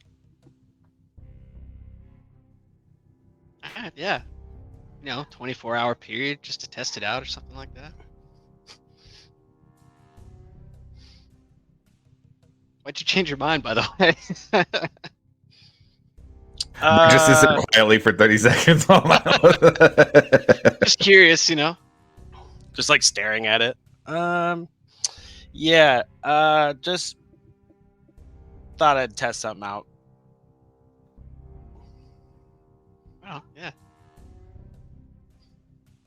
Milo's just gonna cinch up the bag and ready? I'm excited for shopping. Yeah, where are we going first? Gilmore's? I mean, I feel like that's almost expected of us. Like claps you on the back, on your back. Well. As everybody makes their way to Gilmore's, what I'm going to do for the sake of brevity here, I'm going to drop a link in Discord that is going to take you to a spreadsheet. That spreadsheet is going to be all the things that you can find shopping-wise here in Amon, as well as the shop where you can find them at. You guys know Gilmore's Glorious Goods. There are a few other shops. There's the Yawning Yeti, the Ferocious Goose, the Whimsical Shark, the Earnest Anvil, and the Ironclad Fire, to name the other ones where you can find relevant gear. If you would like to roleplay out any of those other places, we absolutely can. If you'd like to roleplay out Gilmore's, we absolutely can.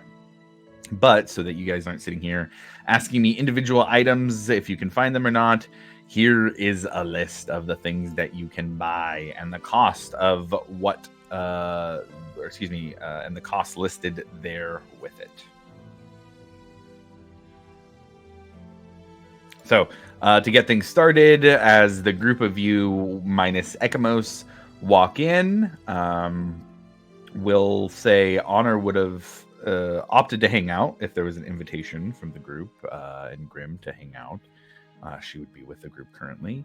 But otherwise, Gilmore himself would gloriously greet the gathered adventurers to welcome you all back and to happily take your coin. Hello, and welcome to the winners of the fantastic reward of store credit from the League of Miracles. I'm so excited it was you all. I didn't want to say anything, but you're my favorites after all.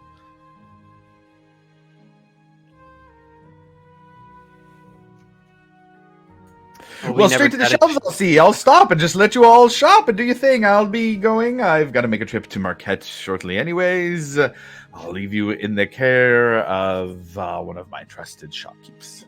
I appreciate that. We got money burning hole in our pockets.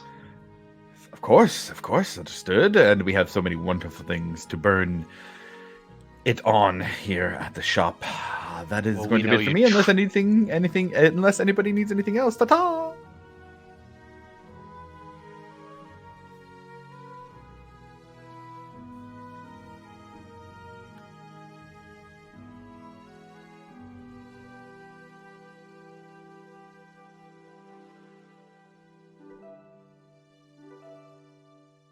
There's so Good God, much. this list. The Oh bottom of my this list is God. impressive, dude. This is Oh. unreal. We're gonna be here the whole time. This is gonna take up the whole stream. This is it. Gotta maximize. Gotta maximize the take home here. Oh my God. Just to give a little bit of narrative here while you guys are looking through the list and doing some shopping, a half-elven woman wearing glasses, kind of a humorless look on her face, has a nice dress with some decorations around it. Very well made, but rather plain in its appearance. Definitely work clothes overall. She walks in. You can see that she's got thick spectacles as she does. And sees the group and says, "If you all need anything, my name is Sherry, and I'll be able to help you in Gilmore's absence."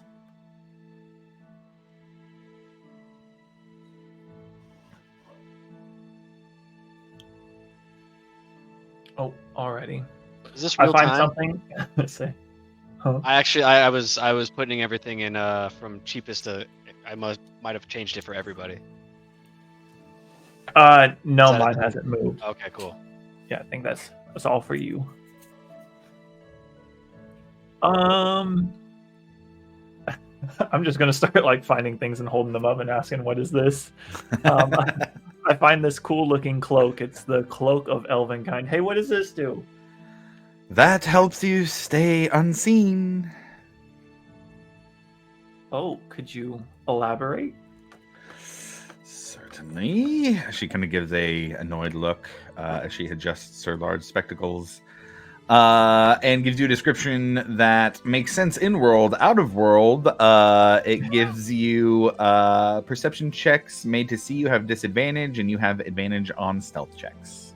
The cloak's color shifts to camouflage you. It's very much like the cloak in Lord of the Rings. It kind of changes to hide you a little bit. Oh, perfect. And then I find and I hold up the boots. I was like, "Hey, do these boots go with the cloak?" Nope, they're separate items. Oh, they look kind of similar. What do the boots do then? The boots are very similar indeed. They give you the ability to be heard a little, or rather heard less. They give you light steps, just like elves would. Advantage on stealth checks.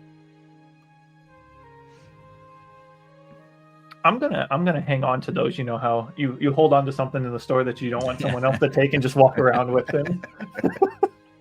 So I'm gonna hold on to these. Got it. I might get these. Okay. Good God, the list.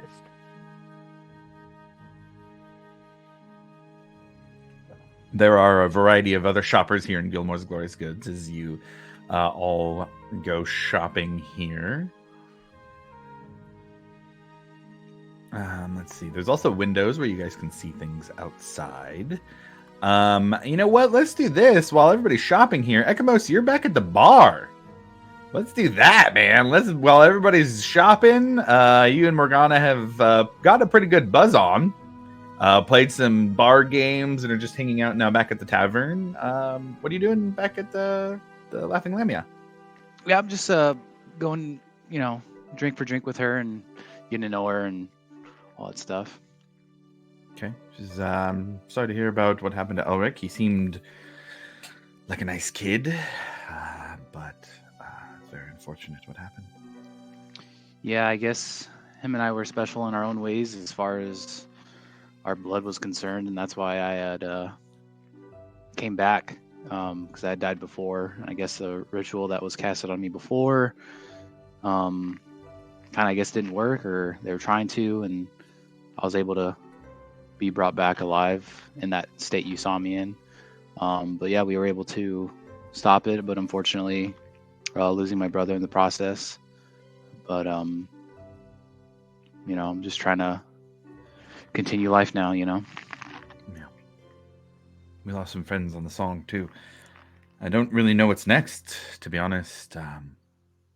From what I heard, most of the crew besides the captain died in the fighting. Yeah, I remember when me and Grim had come to talk to you guys. I'm very sorry to hear that. Family. People I've known for a long time. Yeah. People who are very strong. People I wouldn't even expect to fall in. Yeah. Seems we both have lost that which we loved. Yeah. Call family. We did. Well, here's to new adventures, new friends, and to making new family members. Yep, to the future, and then I'll cheers with her and keep going. So you have skin now. It's like normal skin. I mean, I don't look dead or I don't smell. I'm like normal. I mean, that's cool. I mean, I I didn't want to like I ask. smell. You know, it was weird before, but I didn't want to ask. You know, everybody's got their thing, and Yeah. I'm just glad you didn't pry as bad as other people have in the past. So I Nah. appreciate that. I'm a pirate. Or Yeah. was a pirate. I don't know these days. But I'm currently a member of the Alcantara, so long as you all would have me. I've been paid for Absolutely. quite some time in service, and I intend to serve that out. Mhm. But how you been though? Do you have any family back home or No. No? Well, I mean, I guess technically I do. Mhm. I come from a bit of money down in on the coast, but they're all assholes, and blood doesn't make family. You know what I mean? Yeah. I have no desire to go back there ever again. As far as I'm concerned, all the people that might consider me family there are strangers. My Well, family that's good. there. At least you perceive that, and you see better for yourself. Yes. So what got you into pirating, or just getting out, trying to leave your? Yes, getting away Lucky from those out. assholes. I Yeah. stole a bunch of money from them. I got to the ship, and well, at first I kind of didn't really know what the fuck I was doing. I came from a life of luxury going into a life of piracy. Luckily, very, very, very luckily, I landed on the song of Captain Nora. She took me under her wing, taught me some lessons, kind of some expensive lessons. I paid for my time on the ship rather than getting paid at first. Right. But then she was very kind in her hard lessons, even with those.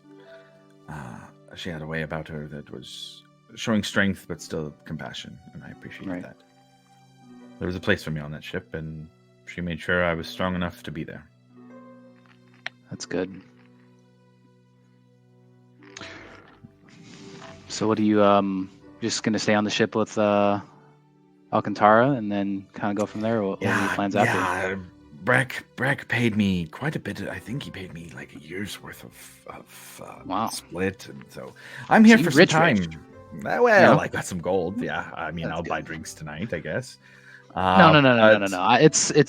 It was my idea to bring us out here, so I feel like we should. Well, I covered it. it's fine. Yeah. It is what your brother died, Yeah. and it's good. I don't plan on going anywhere. That's good. She takes out the knife, the dagger, and throws it on the table. Another round. Absolutely. Okay. And you guys do some mumblety peg, a little more gambling. Back to the group. Anybody have any shopping questions? I see one. I'll answer that outside of there.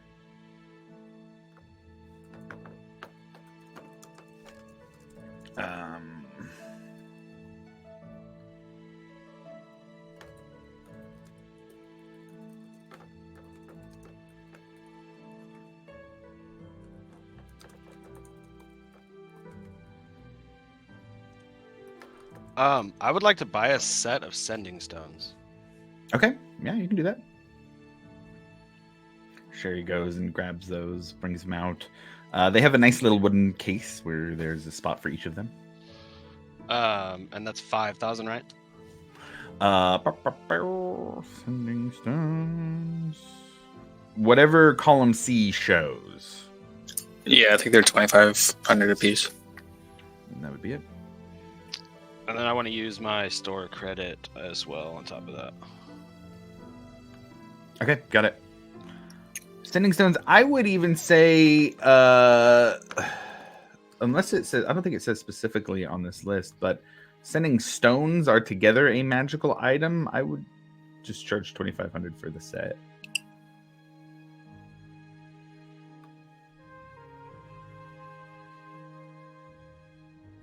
Yeah, I just charged 2,500 for the set. Okay, I took my 200 platinum of store credit and then 500 gold. Okay, cool. Josh, does each person have that store credit that went to everybody? Like each Yeah, person I think it gets- was 2,000 each. Cool. I would like to point out that we do have mercenaries to pay too.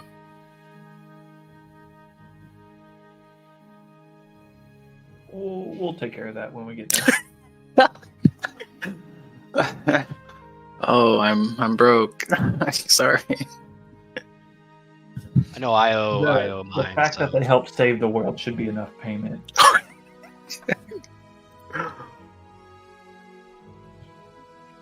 You can tell that to the Lockston with a big old gun. He can find you with your cloak.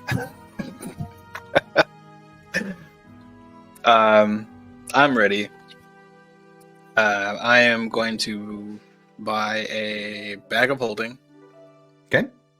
a set of sending stones, Okay. and 5 potions of greater healing. Okay. that You absolutely can do that. To 7,500, and then I'll use my 200 plat. Okay. To knock off So 2 grand. 55 net. Yeah. Okay. Cool. Sherry says, I see we've got the big spenders today. Goes and grabs everything for you. Brings out the sending stones in a similar nice box.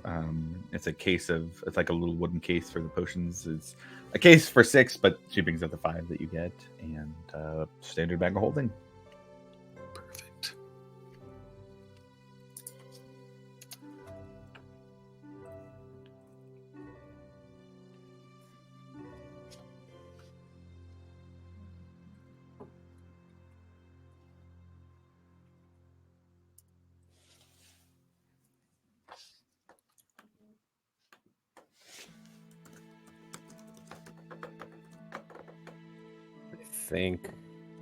I think I know. I think I know for me. I think. Okay. I think I'm going to do 1 bottle or 1 ever smoking bottle. And then, if I'm looking at this correctly, and then I will do just one more thing I was looking at.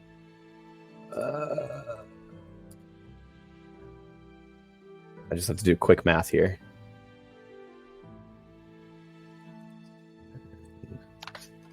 Yep.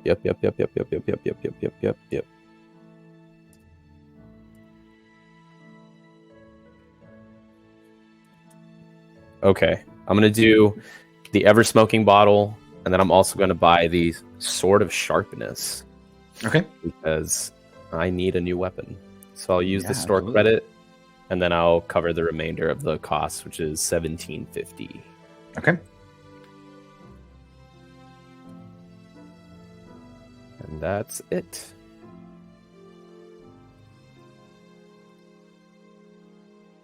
How much are healing potions? I can't seem to find them. It's potion of whatever. Yeah, You see I've got, potion like- of healing, potion of greater healing, potion of what is it? Supreme? Superior? Oh, here we go. Okay, I just found them.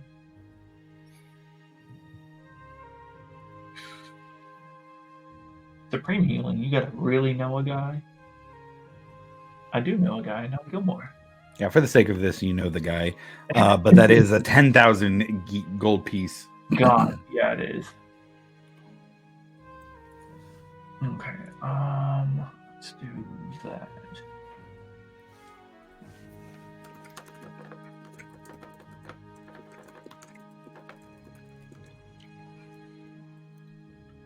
Okay, let me add things up and make sure I have enough money.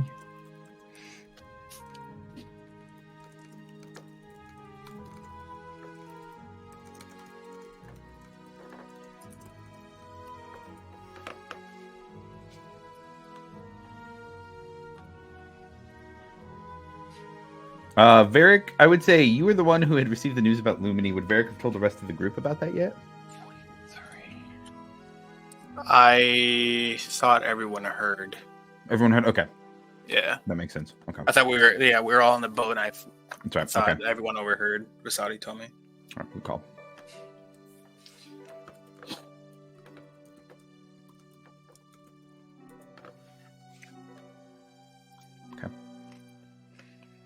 All right. Nobody else is ready. We'll go. Well, hop back over to Ekamos. Can I get 2,000 gold worth of diamonds? Mhm. Okay. Mhm. I would like to do For that all also. damage. Okay. I'd say that would get you 6 if you're looking for the 300 size variety. Diamond in the rough. I'm looking for the 250 specifically variety. Oh, then yeah, you get 8. 8? Okay. Ekamos, go ahead and roll me a dexterity saving throw. Oh, Wait, is it? It's 100 gold for 10 plat, or how many plat equals gold? 1 platinum equals 10 gold. 1 plat equals 10 gold. Okay. Dex Oh, check That's as much was money as I 10. thought. 10? Okay. I would say that is enough that you don't like stab down into the bone of your finger. But you do Nick you do get a good nick. Ow, fuck. Oh, we're playing that 5-finger fillet. Okay. Oh yeah. And let's see what How Morgana much? does. She rolled higher than you at least. She got a 13 total. So she beats you in that particular one. So it's all right. I understand. You know, you're still getting used to having a Yeah. non-dead body. You know. Yeah. This actually stings a little. Yeah. Well, welcome to mortality again. Thanks. It's great. These beers taste really good, by the way. I've never had taste in a while. Mm. What's the best tasting that gets you the most fucked up? Like drink?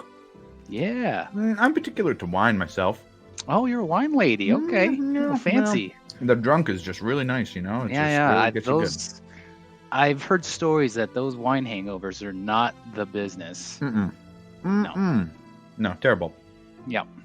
But hey, Terrible. if it tastes good, I'll we can split a bottle if you want, Yeah. or bottle, whatever you want to do.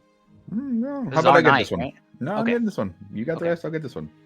She throws in a couple gold and gets a bottle of Lionette wine from Comorda.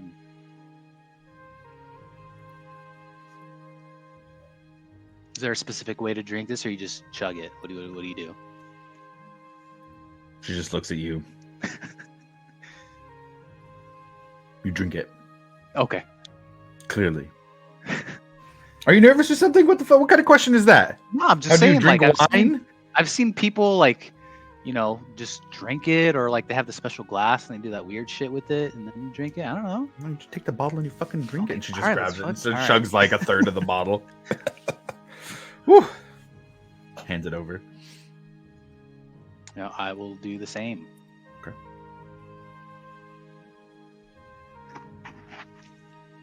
Go ahead and roll a con saving throw here then at this point. Okay. Oh. Oh, these rolls are not liking me today. 13. 13? Okay. She rolled a lot lower. She got a 5 total. Oh. So she chugs that and kind of. Now listen, we can do one more game of a little 5-finger fillet, Okay. and Lucy buys some dinner because I need some food. Yeah. I got it. Go dex saving throw again. All right. She rolled a natural idea. 1. Oh, I got an 8. An 8. Okay, Yeah. so you slice your finger again. And she goes, amateur. Cuts a finger full off. Oh. That's not supposed to happen. Yeah. You see her face and she looks like she's trying to hold back. She's just gripping the knife, kind of looks at you like, fuck. I reach in and grab my. Do I have a medical kit on me? Let's see. You do have cure wounds on you. Yeah, I'll just cure wound her. Okay. Your necklace kind of lights up a little bit. Yeah. And reattaches the finger. and you can she gets see 12 she back. kind of drops her shoulders. 12 back, okay. Yeah. She kind of drops her shoulders. The finger reattaches. You can see there's a little like ring of blood around it. Mm. Oh, thank you, thank you. Yeah, that was. Oh. Don't do that for a while unless probably I'm not here, because you don't want to lose fingers. I mean, I don't like. Yeah. I think I've probably had a little too much. Food, please. Yes. Yeah, good, thank you. Okay. You guys order some food back to the bar. Back to the shop. Anybody got anything else? Yeah, one second. I'm adding up. Make sure I have enough monies.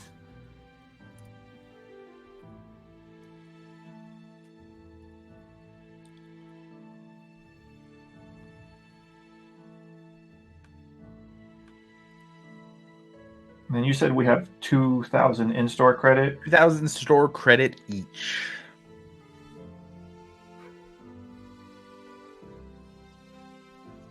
I'm actually gonna buy a second set of sending stones. Okay. So that's an extra 2,500. Yeah.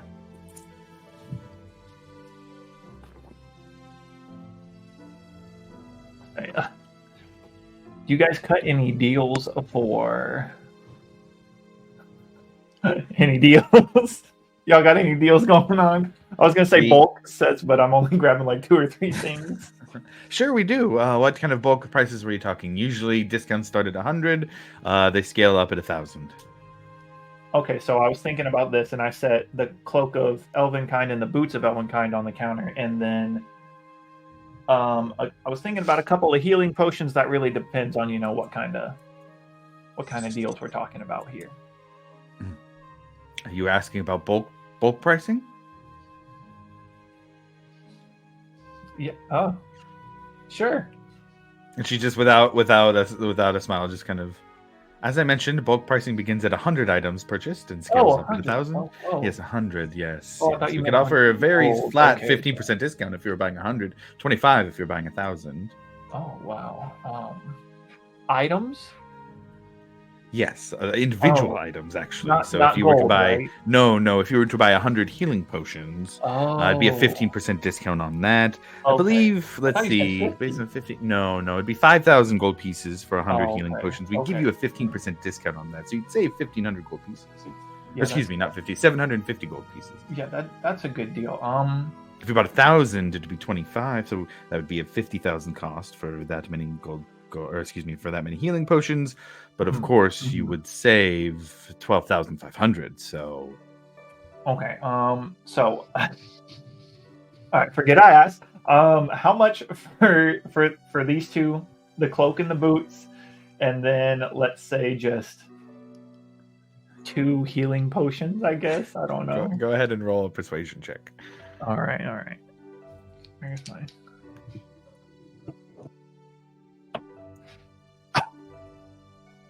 Oh boy. 30.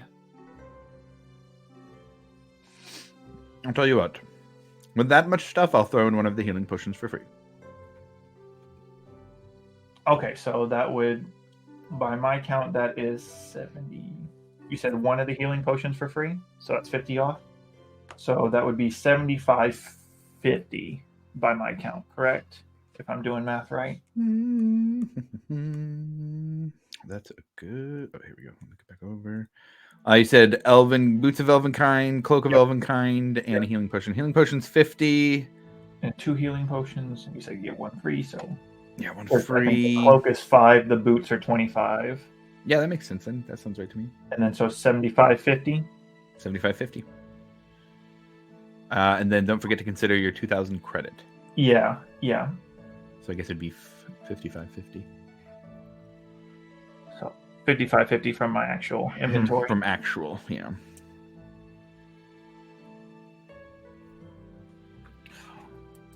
All right, I believe I have enough, so I'm going to slap that on the table, and thank you. Or actually, if I were to trade some things in, could that bring the price down? Some of my items a bit? Yes is the. I'll just tell you above table. Yes is the answer. It would be half of the value of the item that you'd get back. Okay, well, since I'm getting this cloak, I would like to see. I would put my hunter's coat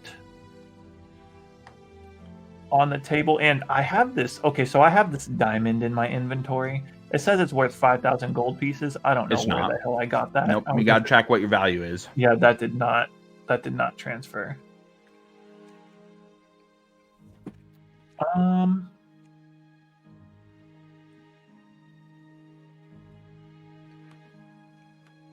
trying to see if there's anything else I'd be willing to sell.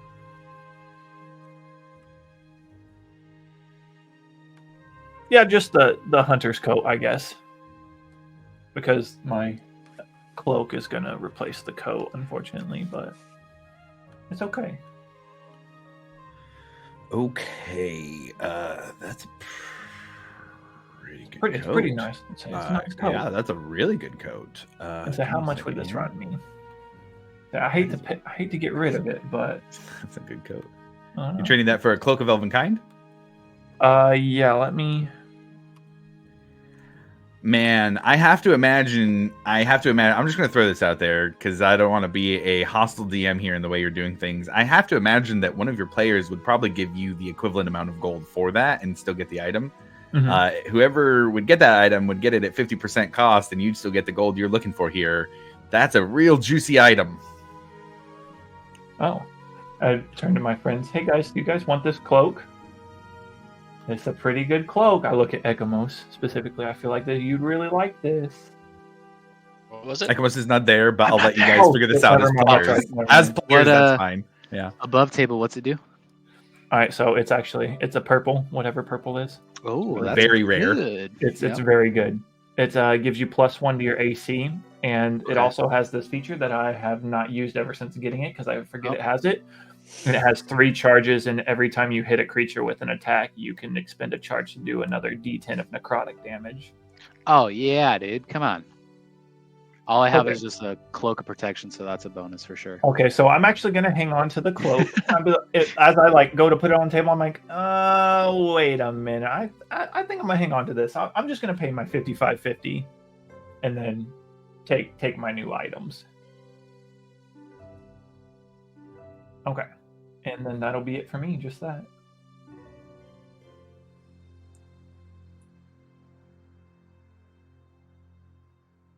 Okay. Anybody else, or is that everybody? I am still trying to make a decision on one. There we go. Okay, gotcha. All right, we'll do a last hop back to Ekamos here. This is the final stretch of Ekamos' date with Morgana.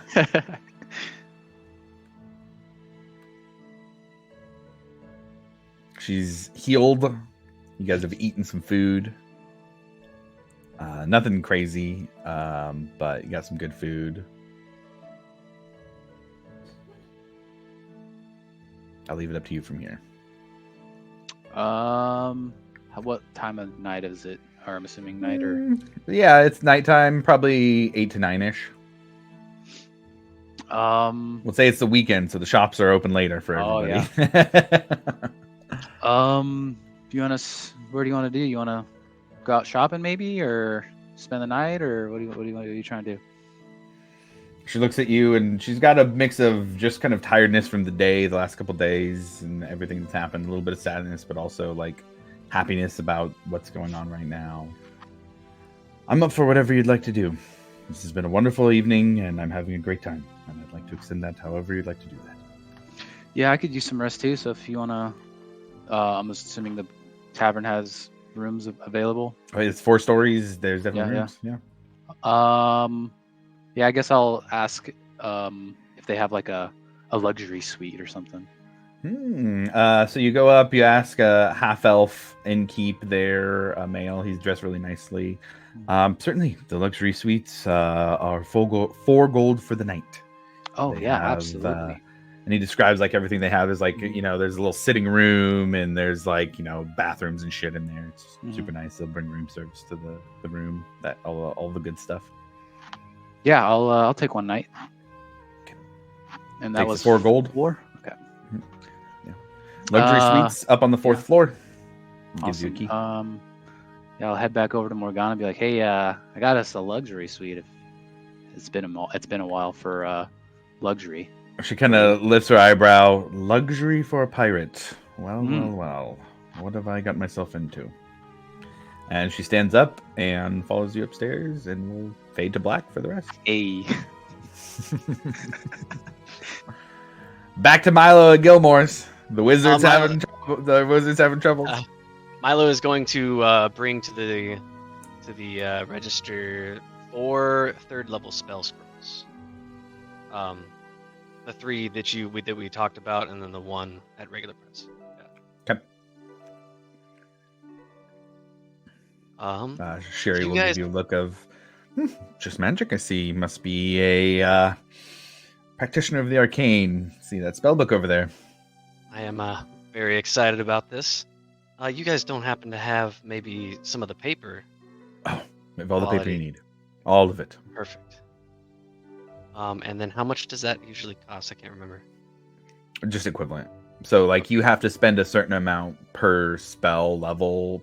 It's just whatever you have to spend in that. So Okay. well, I guess what the way I kind of run that with paper is like if you spend 200 gold on paper, you don't have to spend that 200 gold when you actually make the spell. You're spending it now for learning Okay. that spell. It's kind of Cool. it's just like it's the gold you're spending to learn. It's just the flavorful side of it. Perfect. That's better then. How about maybe? Do you guys keep any diamonds? We do. We are one of the larger purveyors of diamonds here, as it is a popular spell component.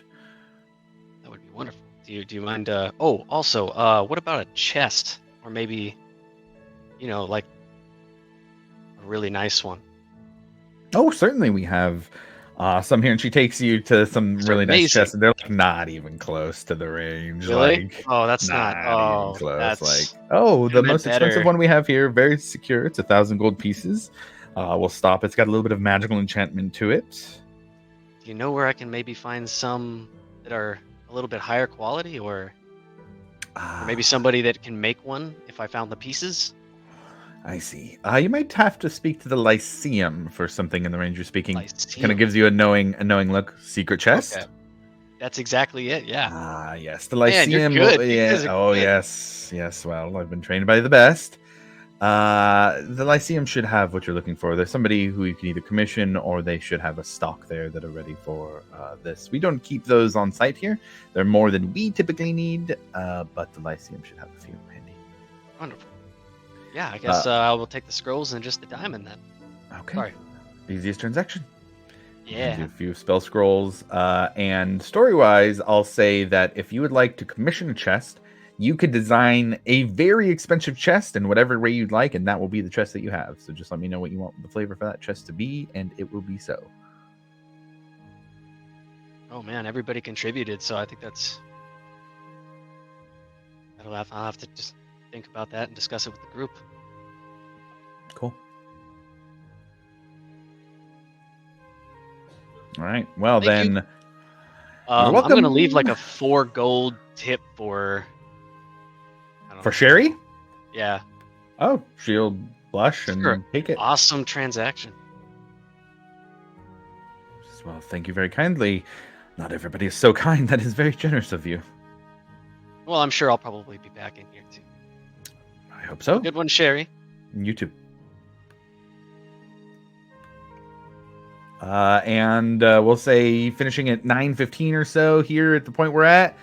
Everybody but Ekamos is out shopping. What do you guys want to do here at this point? And if it's just head back and be done with the day, that's cool too. We can do that. I would like to swing back to the Shale Steps. Okay, that's a little bit longer of a trip. You going yourself? Yes. Okay. Unless anybody wants to go. I mean, I'll go with you, man. What are you going for? Want some company? I wanted to try something. Okay, you know what? Gonna be I'd cool, like to or- go with. I think it'll be cool. Okay, I mean, Oh shoot, yeah, why I'm in not? then. Let's Yeah, see. sure. Can I? Is there any way I'd be able to switch some attunements along the way? Is that possible or no? I would say for that to be possible, you guys would have to pay for passage so that you're resting while you do it. We don't want to do that, do we? I got no Say- problem paying for a carriage, bro. some like bougie shit, like a I nice mean- one. Oh, I would say The you ride's guys, longer if, than a you, few if minutes you're trying to and go good time. bougie, you could charter an airship. I think it was like 2 gold pieces per mile. We'd say 100 gold pieces would get you an airship taking you there. do we want to go that bougie, Breck? I mean, They got I drinks on the just- airship. I don't think Yeah. we don't need to go bougie, but I'm gonna tell you right now, I can't pay for anything. I'm broke now. So I wouldn't mind saving money. That's all All right, I'm saying. I'll just like hail a carriage. Helicopter, okay, got it. okay, Carriage is perfect. easy enough, even to the shale steps. I would say like 8 gold pieces would be enough for you guys to get there in a couple hours. But Yeah. it would be late. It does take a couple hours. It's near midnight by the time you guys get there. It is a very different scene this time. You guys get there. There is the hole in the ground that Milo blew with the purple dragon's breath that he kind of exhaled out in a lightning bolt-like shot up into the air. But you guys get there. Is there anything you're doing, or just going straight there to see what's going on? I guess I'll pop a divine sense kind of as we're walking up. Can I Okay. see the energy going through the hole now? Yes, I would say, generally speaking, yeah. Was I there for this whole thing? I do not remember. I'm gonna be like, holy shit, what's that hole there? I think Milo's gonna pull out his notes and like. Does the feeling do anything differently for Milo? Is it again increasing as we're getting closer, or Oh yeah, so you get those pings become more prevalent again. okay?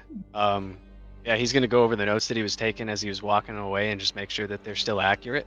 If anything's changed, and then just kind of, since they're stronger now, also make sure. Yeah, everything's- let's see. Since it's been morning, I would say the one that was flying over the ocean is a good distance. From where good it was distance last away time? in terms of direction from your perspective. Yeah, I would say it's probably shifted about 25 to 30 degrees north from where it was before. It is not closer though. Can I tell that it's the same thing and it's actually okay? You get this weird innate sense of like identity of this energy signature. Okay, so I can ID each one. Breck, one of them's like moved, man. I think. I'm gonna mark it. on Like the it's notes. like moving right now. I mean, I don't know. Can I tell if it's actually actively moving? No, too fine? not specifically. Yeah, not How Really far did it going move? in? Oh man, Oh, I don't know that's how far real it hard is. to tell. Yeah. There's no context. That's real. I feel like it's would gotten further away. it's moved. It's just moved farther to in that direction, as opposed to where it was. That's pretty much all I can tell. Hmm. But that's weird. That is weird.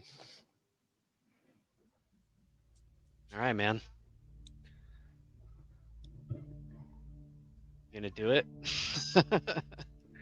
Yeah, I'm gonna take the will of the Talon out and just kind of stick it in the beam. Okay. And Milo and Alivor, what are you guys doing while he does that, and where are you doing it? I'm going to just kind of prepare myself a little bit for anything. So I'm gonna hold an action to cast a spell. Which spell? That is a good question.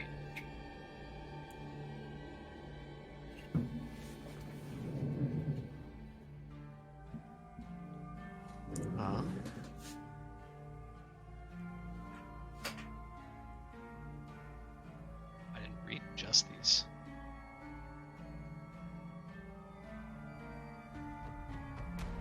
Dispel magic?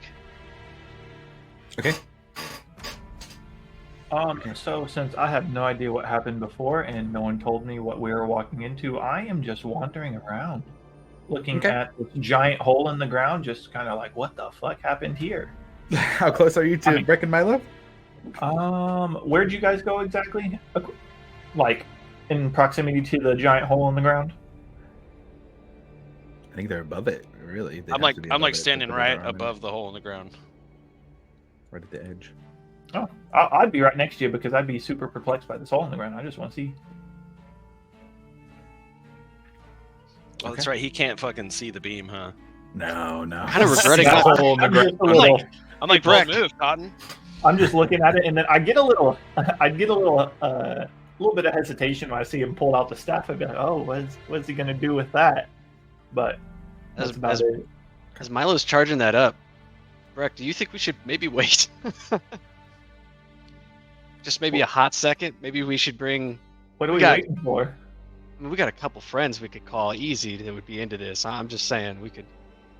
This might get out of hand quick. We don't know. I think we're Seeing running low Milo on time, fucking- man. Whatever is absorbing this energy has been absorbing it for a while. Seeing Milo hold a spell, I'm definitely gonna unsheath my weapon. I'm gonna be like, "Oh, something's about to pop off, isn't it?" Okay. I'm just slowly starting to piece it together now. Mhm. All right. Breck, you're holding the war pick in your hand. You hear a voice in your ear. The power to shape this world will be yours if you place it in. And I'll ask, do you want to place it in? Yes. Are you sure? Yes. Okay. Breck places the war pick over the hole into the area of the fire with the divine sense. And as he does, Milo, you feel just a surge, an explosion of power. Almost as if dynamite, arcane dynamite was placed here and it just blasts like a shockwave outwards. I need the three of you to roll Constitution saving throws. Milo, you're going to have resistance to this effect, regardless of the type of damage it is. Oh, that was pretty good. If Alivor, if you're still standing next to me, you get an extra +2. Oh, beautiful. That helps. Ooh, that's not good. 22. Okay. And then So yeah, with Breck's +2, that brings me to a 19. 19, okay. Actually, do I get a Breck thing, or is I think if you're within... Yeah, if 10? you're within 10 feet of me. okay? So 24. Okay. And Breck? I got a 9. Oh man, I'm in. I wasted all of them earlier. Yeah.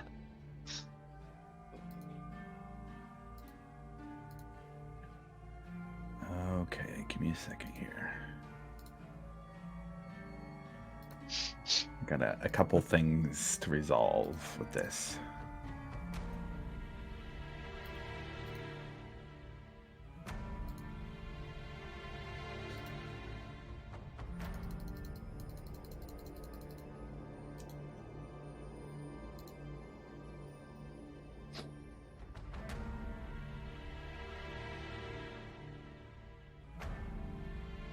while he's doing that, Milo, didn't I give you the Wand of Fear? Or did I give someone the Wand of Fear way back?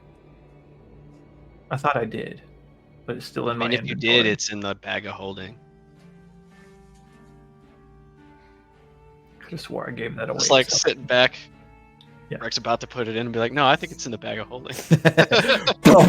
Oh no, that Oh, was, shit. that was above the table question, but Okay, so here we go. Milo, you're going to take...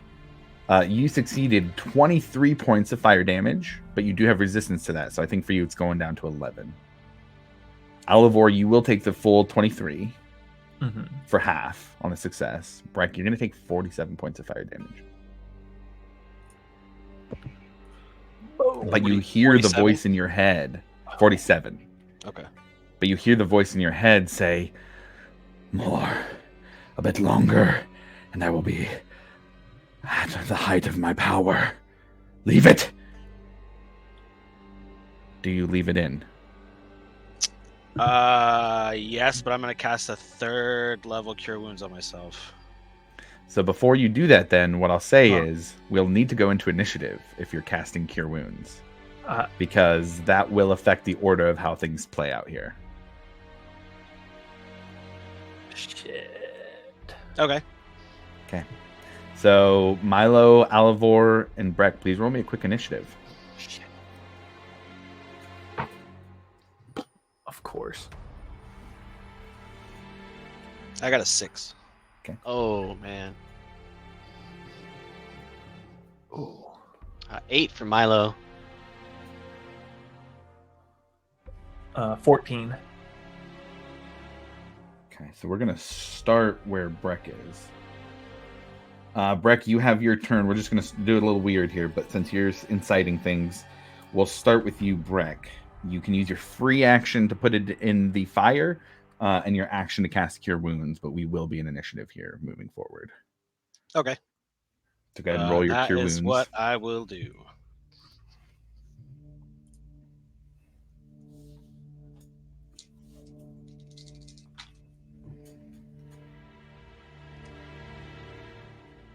Okay, so I got 16 points of health back on that. Okay. You use your free action to place the pick into the fire? Yep. All right. Milo, you feel now that connection that you made. It's hard to figure out a way to describe it because everything becomes fire for a moment. That energy is now everything. The world is that energy, at least where you're at in this spot. As Breck leaves the pick in the fire, I need the three of you once again to roll Constitution saving throws. Oh, come on. Okay. We're doing decent. That's not gonna going to be a work. 20 if we still get. I was gonna say, yeah. Did we still get Breck's thing? Yes. Okay, I've got 17 then. I also got a 17. Ooh. That's good because that's what you needed. Oh. So that's going to be a success for everybody. Milo, you're going to have resistance to the effect. Oh.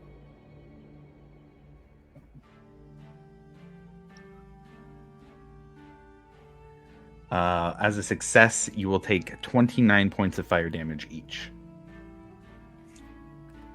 Milo, that's going to be halved down to you for 14.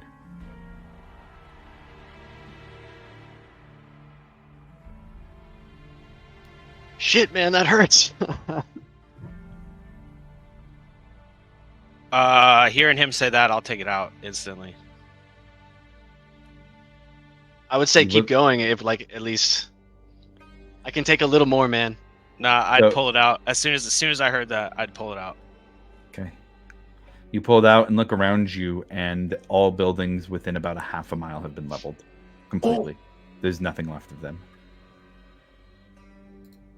But Breck, instead of the version that you currently have in your inventory, you can add the awakened version of the war pick instead.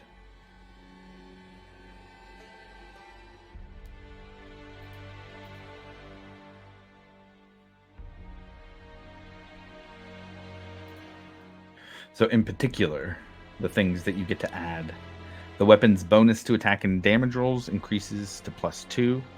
The saving throw DC for the Warpick's breath weapon and property increases to 15, and it deals 4d6 on a failed save, half as much on a successful. And the DC for the pick's frightful presence property increases 15. And most importantly, while carrying the weapon, you have resistance to acid, cold, fire, lightning, and poison damage. Damn. Perfect. Yeah. How can we make this tank more tanky?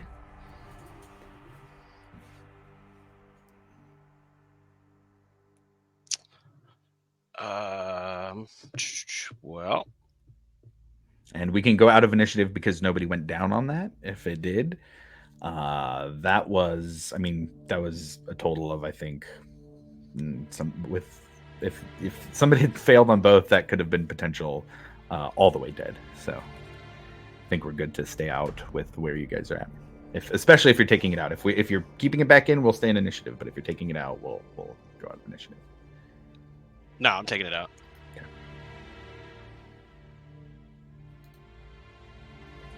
What the fuck? Holy Milo, that crap. pinging, Yeah. you sense it in the pick now. Oh man. The fuck did y'all just rope me into? Ow. Can I connect? Can he like? And is it still coming from this source too? This pick. It's still and coming this- from that source too, but there is now a ping on the pick itself. Breck, I'm starting to kind of wonder if the reason why that thing moved is because it's an item like this. I can sense the pick now. Same way as those other locations that we were talking about earlier.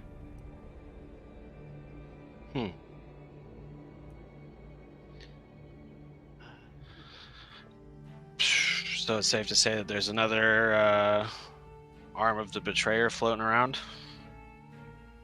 It might be a possibility. It could just end up being another one of these. We don't really know too much yet, I guess.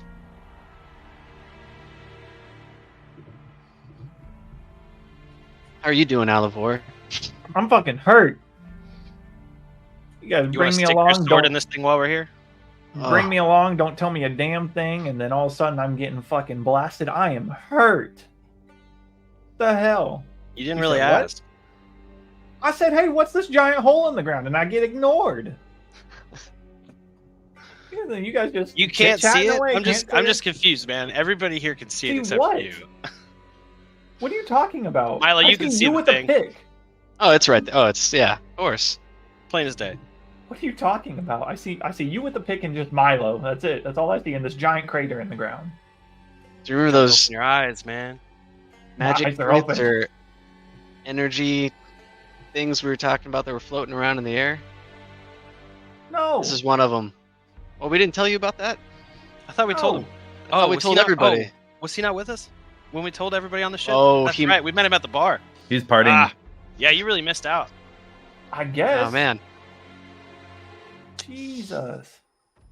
Yeah, we would want to start from the beginning then with Alivor. Well, dude, thanks for coming along. Give me the Spark Notes version. Yeah, there's these crazy motes of energy that are, well, at least this one showed up after the whole thing that we just went. Okay, That happened. where's it at? You gotta be able to like sense magic or something like that. You got And I'm just gonna start Way to- pointing over here, over there, right there. like like over the hole. Oh, the hole in the ground. Oh. Does it hurt me if All I over. stand over it? Do you I mean- stand over it? Well, after what I just witnessed, not really. Okay. But then I'm like, well, Then you don't get hurt. I say, what do you guys think? What if I? Then okay, now I'm starting to put two and two together. I'm like, wait a minute. Say, all right, so crazy idea. First off, and y'all got any heals? I just bought, and then I'm pissed. I'm reaching in my bag. I just bought these motherfuckers. God damn it! And then I'm gonna down my 2 potions of healing that I have.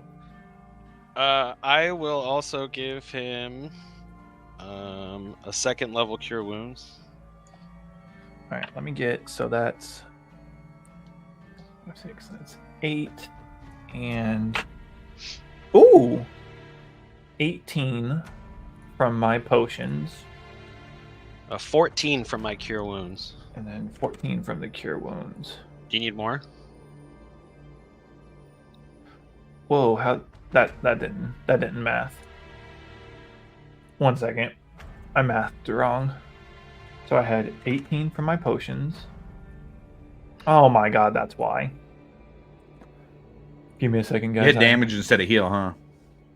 No, I put the numbers in front of the 0, so it was adding up as 180 healing Yeah. That instead of 18, and then 14 from the cure wounds, right? Why don't we do this while you guys are figuring out those hit points and what you want to do while you're standing there? Let's do a quick jump back to Grim and Varric. You guys were leaving shopping. Was there anything the two of you were doing together or separately while the party went to the Shale Steps for a couple hours?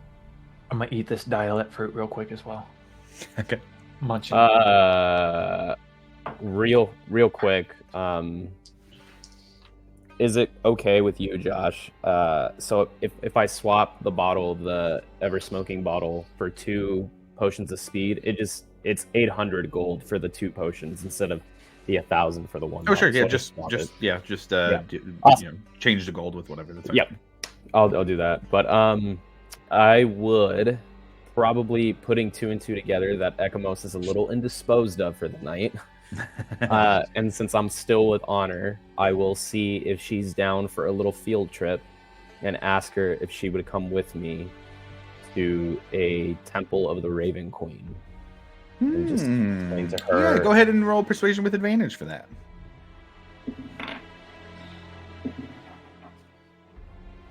21. 21. Yeah, absolutely. She says, I would be happy to escort you there, especially given the events of the last couple of days.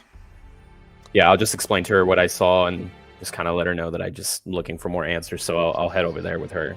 Okay, yeah, absolutely. And I'll let Varric know where I'm going so that at least somebody knows where I am.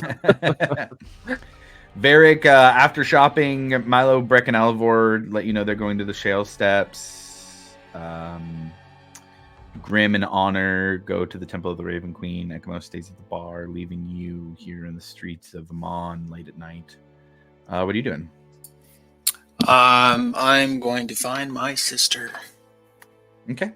Easy enough to do. You go back to the Alcantara. That is where she has been hanging out, staying. She is, at the moment, just standing on the deck. She's kind of leaning on the railing, looking out at the sea, over the dock, the kind of cove here. Or not a cove, but the harbor here. And hears your footsteps as you walk closer, and she kind of gives a knowing look. Really a look of more acknowledging it's you. She recognizes it's you just by hearing your footsteps approach, but she sees you as you walk up.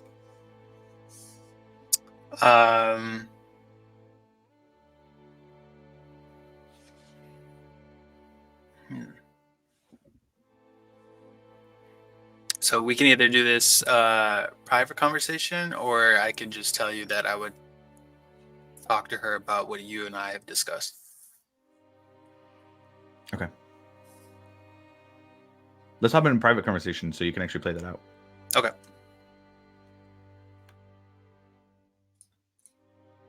Kind of crap is that? Dude, that was the greatest reaction. You're like, come on. Come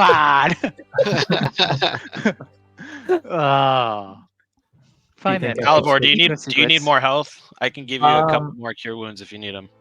I could take maybe he's one up more to because something. I'm I don't like it. really tempted to throw this sword in that well. That's what I was wondering you were gonna do, dude. Yeah. Yeah, after seeing that, I'm just like, maybe. I think Milo. You guys are probably fucking up some shit, and I don't like it as a Dude, as a I player. did not We're expect that to go pressing so buttons insane. over here. I know you guys are just like, what's this fucking do? He just fucking stuck it in and then wham. Yeah. And when he was like, I will stick and hold on to it, I was like, oh my god, this man's playing with fucking fire. Literally. Dude, I was down to 2 HP.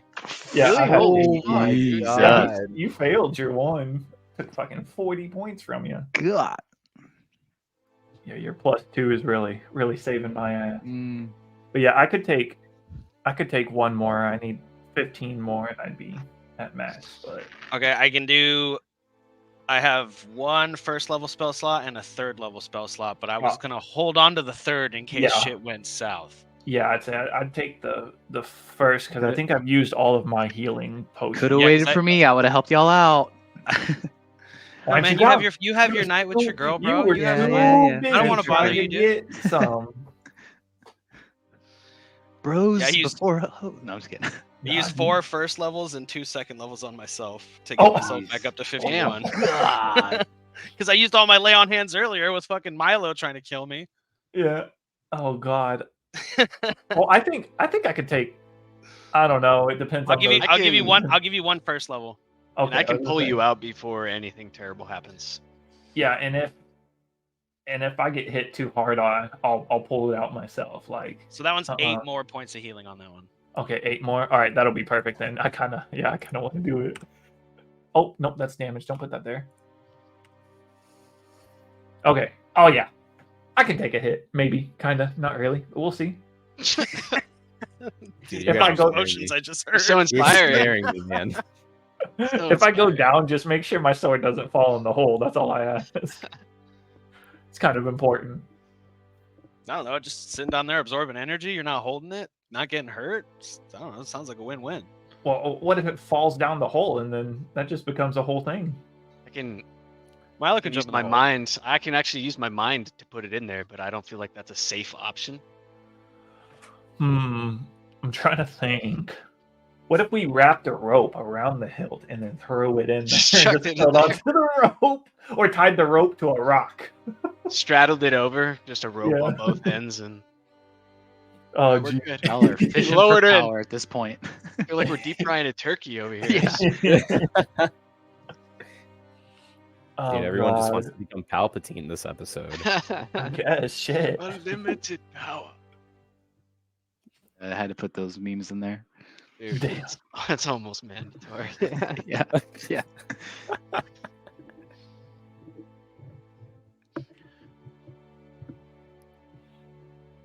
Yeah, I'm looking to get rid of the sword, but shit, if I can make this thing fucking bougie, Heck yeah, man. he's gonna What's that come other back sword and- do? What? Which one? Don't you have like another sword or something like that? Oh yeah, my burning heart. It hasn't made much of an appearance because of the silken spite, but Just fucking it's pretty wield good those too. bitches, It's bro. obviously not as bad. Can you but do like I'm- a thingy? Double. Oh yeah, that's what I've mostly been doing up close. I Okay. hit him with both of them. Thank goodness for 2-weapon fighting. Bro, I thought I had more gold than I did, and I was gonna get so Blew much. it all. Oh yeah, Gold. 100%. I kind of wish I had switched it out for something, but I'll come back later. Maybe we'll see. Maybe I can, like international mail from Gilmore's Goods once we're back in Hobdash and be like, "Hey, can you mail this to me?" Set up a check the, delivery check service. the online Gilmore Goods catalog. Yeah. The more on demand. 2-day shipping, please. No.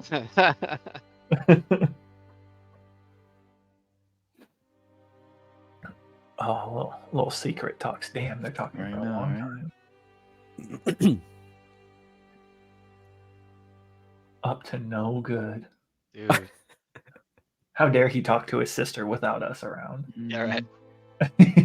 I gotta pick a spell, and it's fucking terrifying. So hard.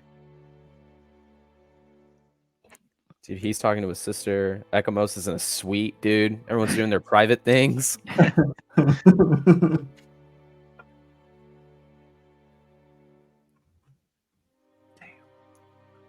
Ah, Yeah. Mm. What's going on? yeah, look at that smug grin on his face. With that, we'll hop back to Breck, Alivor, and Milo. I would like to stick the sword in the wellspring. The I'm gonna silken stand spite. back. Which sword? The silken spite. Silken Spite. Okay, and Breck and Milo. Well, I'm gonna be like, hey, so learning from last time, you guys might want to. Well, Breck, don't go too far, but Milo, you might want to stand back. So I don't know if you got my text, Josh, but I used pretty much all of my spell slots for healing, except for 1/3 level. Okay, got it. And before I put it in there, I'm gonna be like, all right, this is your time to. You've been talking. Should you want to go? You want to go? Nothing. Nothing from the sword. Guys, it's not talking to me. Did your Go pick stick it in talk the to you, thing. Breck? I'm very far away now. No, it does not. Dumb bitch. I'm gonna take him Actually, out of the wait, hold on. Breck, roll a deception check for me, please. Alivor, roll an that? insight check for me, please. Oh, I would also like to I got a- hold I got a another 5. spell if I might. I'm just fucking just like, no. I got a 10, so Okay, yeah, you can tell Breck's lying very poorly. Milo, what were you holding? I'm gonna hold a 4th level vortex warp, and I'd like Okay. to get out to about 150 feet away. Okay. I'm just gonna look at Breck and be like, go ahead, keep your secrets. I know. It's okay. It's okay. And then I'm Um, gonna get up right behind Alivor and try to stay within 10 feet of him. All right, very hesitantly, I'm just. Fucking just. I just get obliterated. Just disintegrate. Yeah, the question I'm gonna ask here, I asked it earlier. I'm gonna ask again. Are you sure? Just listen to the music first, dude, and then give him your Yes. answer. That's my answer. Yes. Okay. Just real quick. Say. Milo, you feel the surge of energy again. Again, very similar to how you had already. But this time it's very different. Before, where it felt like this harmonious combination of magics coming together to what for you felt like the most pure form of magic. This isn't that. This is nails on a chalkboard in the worst way imaginable. That seems to be feeling like it is two things scraping against each other that should not scrape against each other. I need the three of you. Miley said 150 feet. No, I told you guys the range of what blew out before. Yeah. I need all three Oh, of that you was to a roll lot. Constitution saving throws. Oh. That's not good. Oh, that's not good. I got a 15 on that one. Okay. Oh, 27. 14. 27 for Milo, 14 for Alivor, and a 15 for Breck, you said? Yep.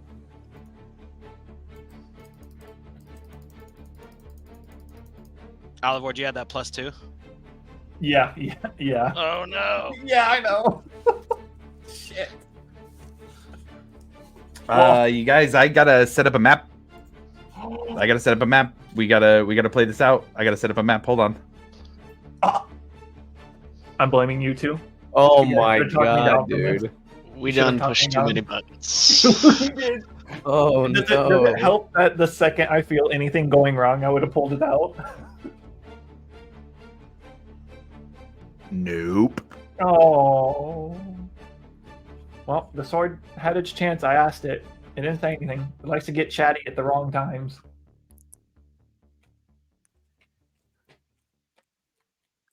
Oh, good God. Well, And that what was remained of Alivor, Milo, and Breck.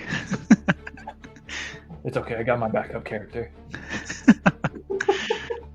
They all went up to the shell steps and never returned. Let me tell you the legend. Yeah. You hear the record screech. So you're wondering how I got here? Hi, I'm Alivor. You're wondering how I got here. I am an idiot. Oh my God. Fuck. So you like heard the screeching nails on chalkboard sound and you didn't pull him out instantly? No, that was Milo. Yeah, that was Milo that heard that. You weren't like, that's not good. Come on. I mean, we're about to, so I was gonna say, I think he said it didn't. It wasn't gonna matter anyway. get through this first I'm wave. real scared Yeah, about we'll what see I'm what happens about after to the do. first one, right?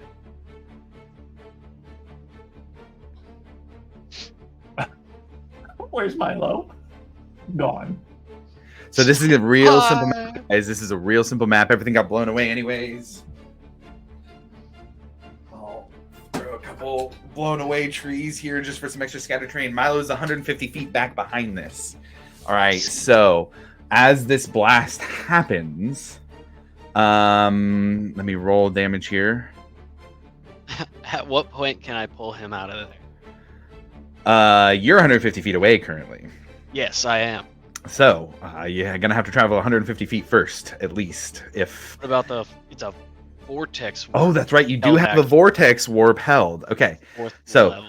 let's handle the damage first because this damage blasts out from the middle here. Breck and Alivor, both of you take 61 points of necrotic damage. Milo, you I'm take not- half. Yep. Milo, We- you take I go 30 down. points of necrotic damage. You do not have resistance to this one. This is not the same fire. And you see, Milo, the silken spite in Alivor's hand start to glow. And as Breck and Alivor fall to the ground, the sword stays in and starts shaking violently. We are in. I'm going to use the same initiative rolls we had before here. Alivor was at the top. That was going to be his thing. So it would be Milo's turn next. Milo, Breck, did I hear that both of you fell? Mhm. Yes. Okay.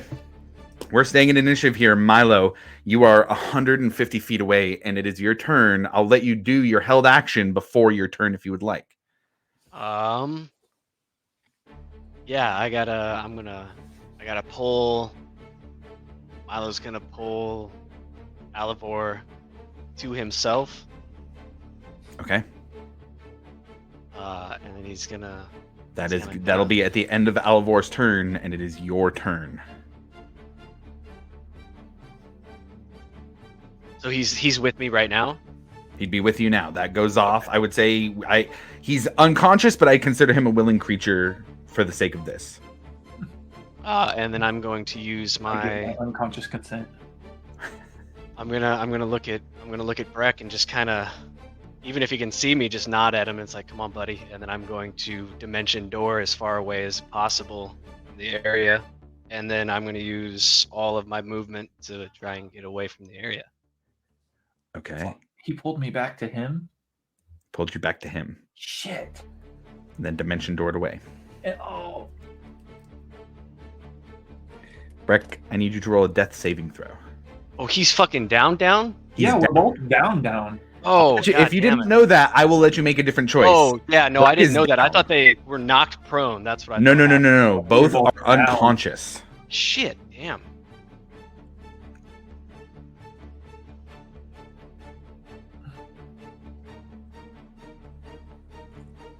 Okay.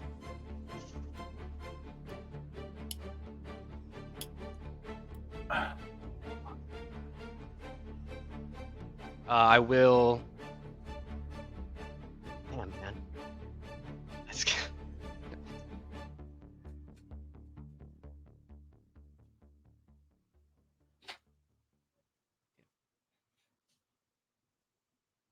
Oh, fuck. Oh. I am going to Vortex Warp. I got a Vortex Warp Alivor to me still.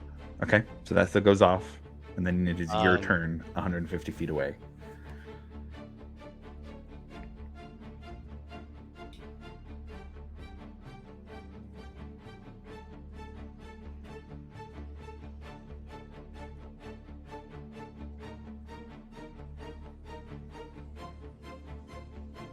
Say it's a bonus action to use a potion to put just oneself, right? So if Mhm. I drank it, it's a bonus action. Shit. Mhm.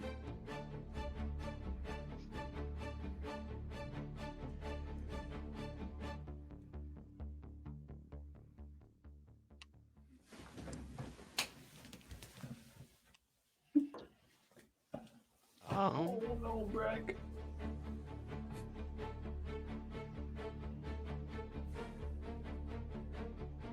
I am going to healing word Alivor Okay. bonus action.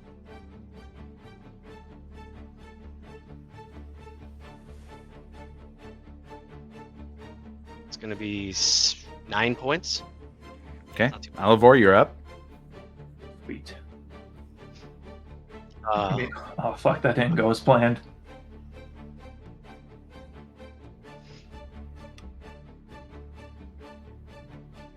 and yeah, I'm gonna use my whole movement to get as close to Breck as possible. Okay, so that's action and dash. Or sorry, action and movement. So dash and then Yeah, movement, I guess. So 60. Okay, so that puts you at 90 feet away, which Yes. would be on the map. Is there any cover that I can get behind? Nothing, man. Wait, Everything has shouldn't- been blown away already. Shouldn't Breck have gotten resistance because of his pick? It's necrotic. I don't think it gives. Oh shoot, yeah, you said necrotic. poison, didn't you? Yeah. Shit. This is a blast of black and Oh. purple energy coming from the sword here. Okay. So at this point, then, after Milo's done, Breck, I do need a death saving throw from you still. 13. That's a success. That takes us to the top of the round. Alivor, you're 150 feet away. You have 9 hit points. Breck is down. You see the sword shaking in the middle of the air violently as arcane energy seems to be blasting outwards from it. You said I'm 150 away. 150. I'm gonna real quick. So I'm gonna follow behind Milo, running up. I want to get within 80 feet of the sword if possible. You'd have to run 60 feet to be able to do that. So I think you'd have to pop a bonus action at least. Okay, so full movement and then bonus action up. Okay, yeah. And then as I'm running, I'll yell at Milo, are you going to get him out of here? I'm gonna try my best. So I can follow right behind, but yeah. All right, and then once I get within 80 feet, I'm going to try and shoot the sword with my crossbow, seeing if I can hit it, knock it out of the thing, because I can't think of anything else. Okay, and you said that you're 80 feet. Milo, you were using your full movement too? Yeah. Okay, so 60. Alivor, so you used 60 and you were at 150. Alivor, you have max 60 with your bonus action movement? Because yeah. I think I said 80. I think that put you at 90 still too. 90? Shit, so I'm not within range. That put me at disadvantage. And of course, I'd have to use my action to fucking get up. Oh, wow, we really goofed this one, didn't we?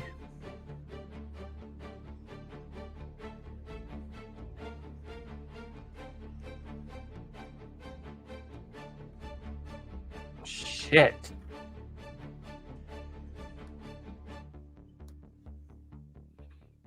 I mean, I can't.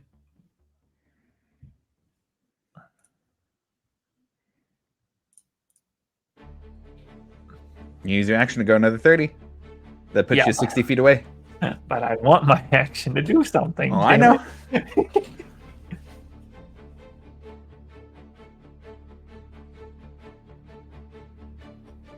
I don't.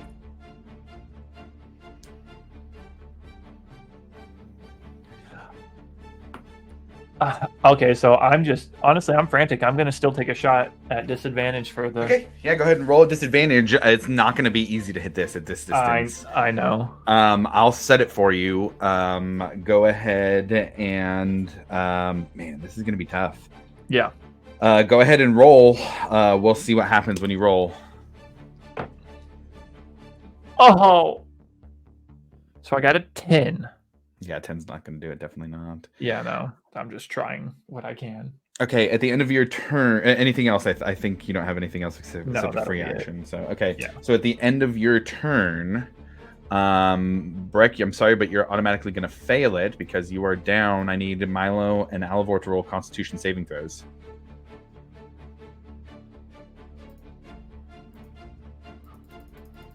I think I just killed this guy.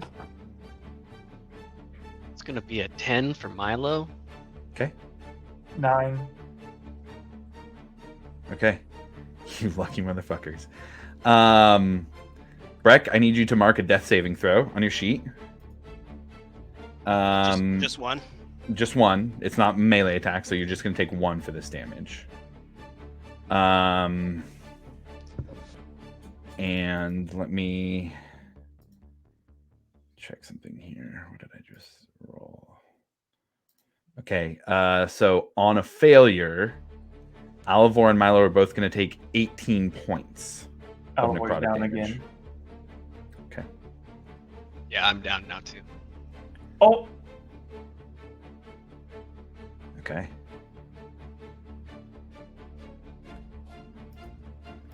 So, these rolls are going to start getting pretty important here in a second.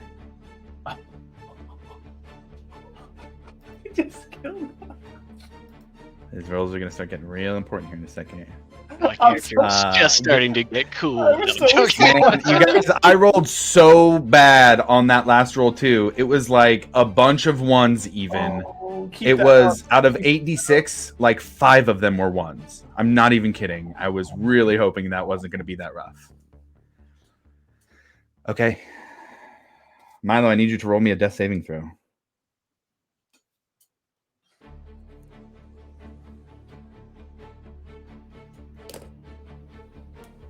is a failure. Okay. Breck, I need you to roll me a death saving throw. Ooh, 12. That is a success. Gee, I'm all excited. Alivor, I need you to roll me a death saving throw. Ooh, an 18. That's a success. Now, we get back to Alivor's turn, and although the power is waning with each of these successive waves, it is not done yet. As 4d6 necrotic damage rings out, I need each of you to mark another death saving throw. Milo, that's two failures for you. I need you to roll a death saving throw for me, sir. And that's just a straight D20, right? This is a straight d20. Let's do it, guys. Hey, lucky number 13. Oh. That's a success. Breck, this is a very important roll here. 2 and 2. Here we go. Oh boy. Oh, I got another 12. Breck, you wake up 90 feet away from Milo and Alivor. Normally, 3 death saves, or 3 successes, you are stabilized. But I will let you pop up to 1 hit point in this situation, and you will hear a voice in your head that says, "It is not your time. You unlock the power and face death. Go!" And you feel that fire burning inside you from the war pick. You have 1 hit point left.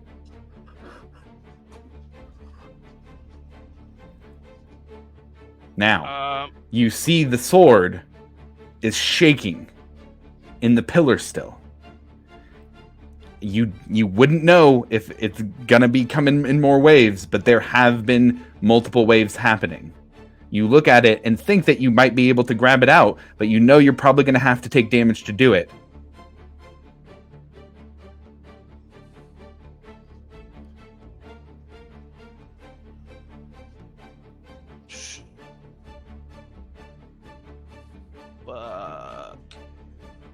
Can I? Oh man, I want to knock it out with the Will of the Talon. I want to swing that through it and try to hit it. Okay, I'm gonna give you the same AC I gave Alivor. It's not gonna be an easy hit. You have to use half of your movement to stand up.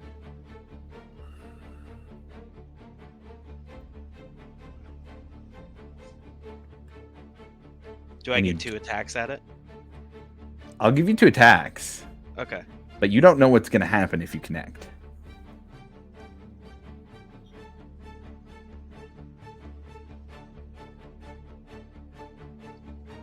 Well, that's fucked up. Right as I'm about to roll that, you fucking throw that on me. I'm gonna hit it. Roll the That one attack. is an 18 to hit. You try and swing down, but with the weight you try and swing down with the weight of the war pick, but the arcane energy coming out stops your attack from landing. That is not a high enough attack.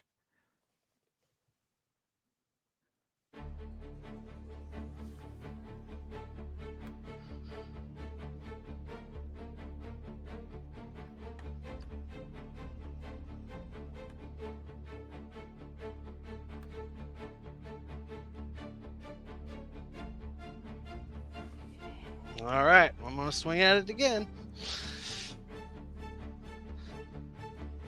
Oh, 26 to hit. 26 beats its 20 AC that you needed. Fuck, what happened? Go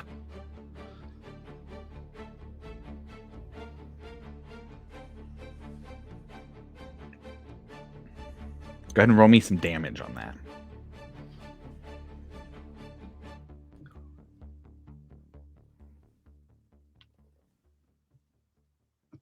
Uh, 5 plus 6, 11.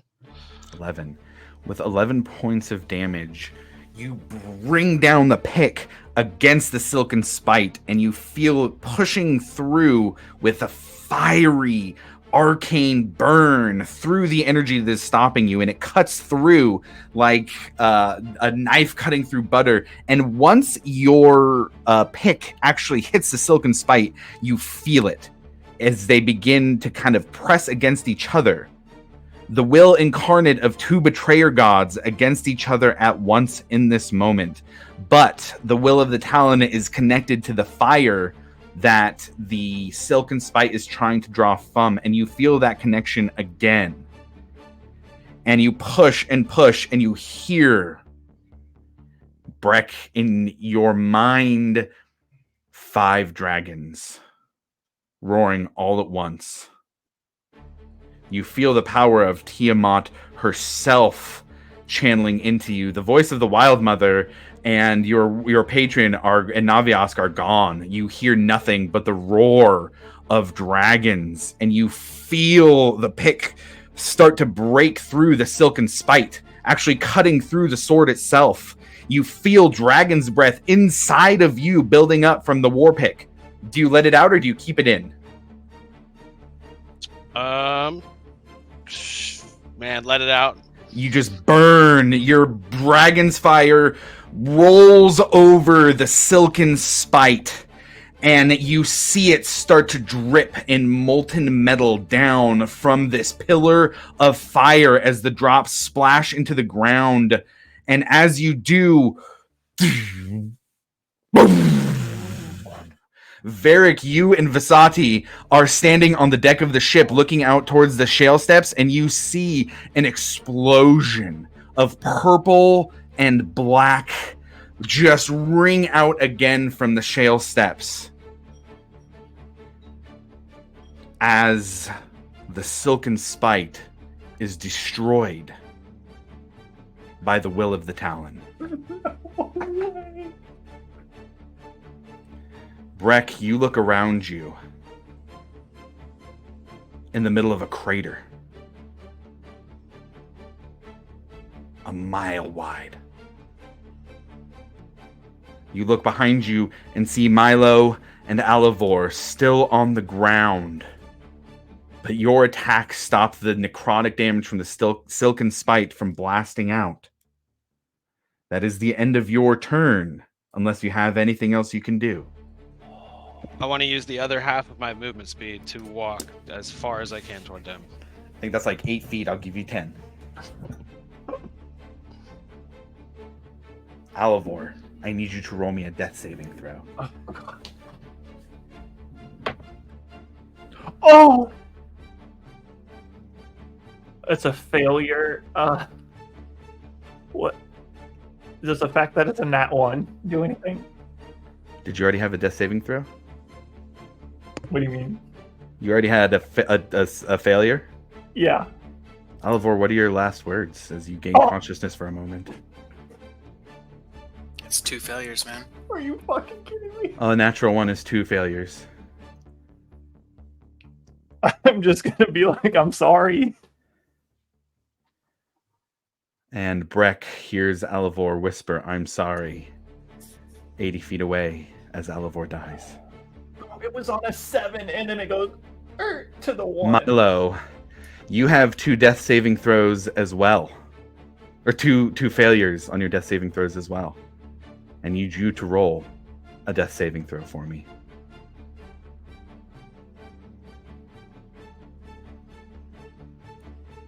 I would have liked to have seen Hope's Bastion one last time. As Rolled a Milo, 5. as Milo says his last words that Breck hears as well. Breck, you watch Milo and Alivor die 80 feet away. What do you do? I have 1 minute, right? You have a minute. Dude, get me as close as I can to Milo over the next minute, I guess. So you're 80 feet away. We got to play it out in the way it would. Okay. So your turn. We'll just go your turns because they're dead. So your first turn. What do you do for your first turn? I'm gonna move action dash for 25 feet, and then I'm gonna move 25 feet.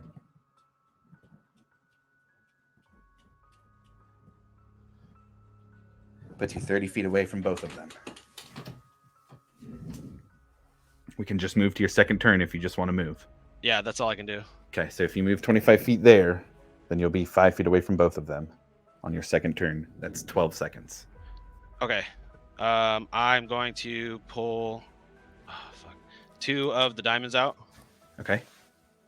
And Breck's just kind of like fumbling, just trying to grab all this shit. He's like, fuck. And then I'm just going to put my hands on Milo and just, I'm going to cast 3rd level Revivify. What does it look like?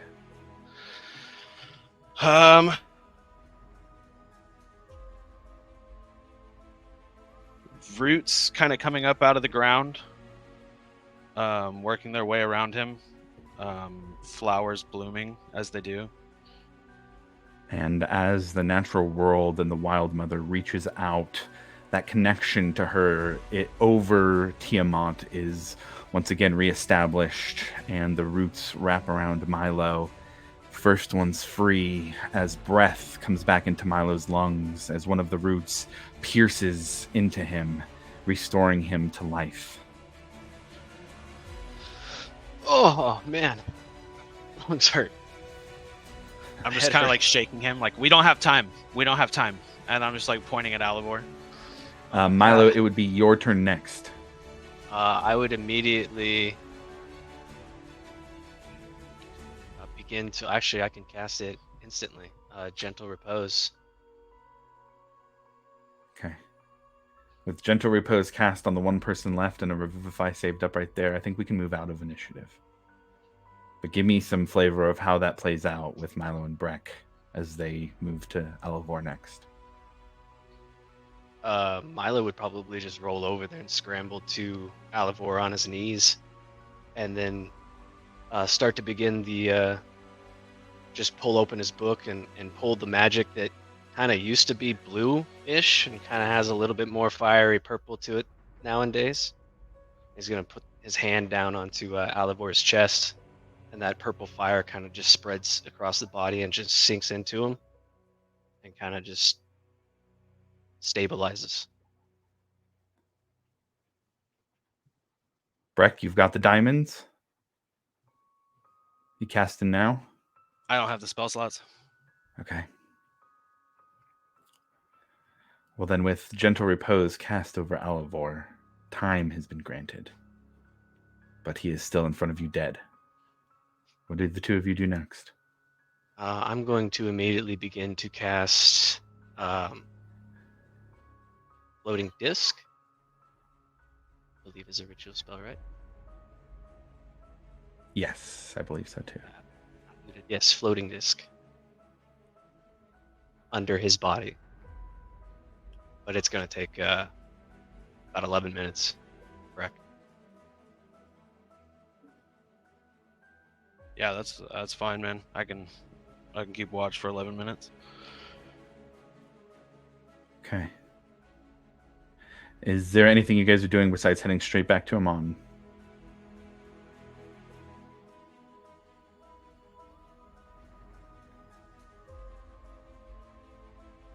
What have we done? I would like to just go straight back to the Alcantara. Yeah. Okay. Yes. All right. Then, for the sake of brevity, Varric, you talking with Vasati on the deck. You see Breck and Milo quickly rushing to the ship with Alivor's dead body trailing behind them. Look at that disappointed dad look on his face right now. Dude. Oh How man. much time does Gentle Repose grant? 10 days. Yeah, plenty. Okay. Yeah, I you're was scared. I You'll thought be we back had in the a morning, matter of buddy. Don't hours. worry. Yeah. I just gotta sleep first. That took a lot out of me. He said, I know you're dead over there, but I need to take a nap real quick.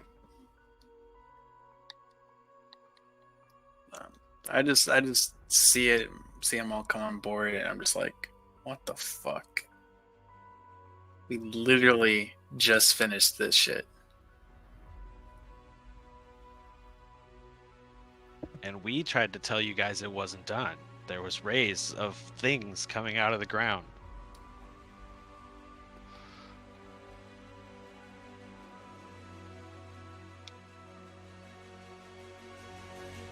I guess I would ask Vasati if she has any strength left to do anything.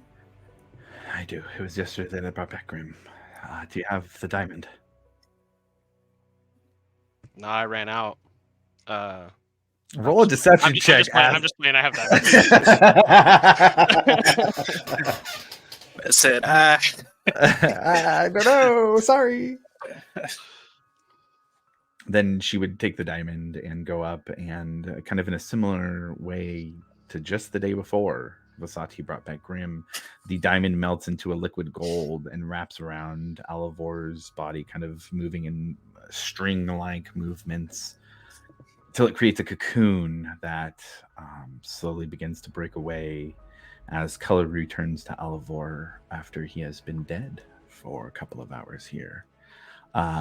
Gellert, outside of game, I'm going to give you some things that happened for the time that you were dead. But for now, you wake up on the deck of the Alcantara with Milo, Breck, and Varric looking at you. I'm gonna wake up and be like, look at Milo and Breck and be like, well, that didn't really go as I thought. No, man, not at all. Where's the sword? I look at Breck. Yeah, I let it fall in the hole like you asked me not to do. That's just true enough. Fall in the hole. Great.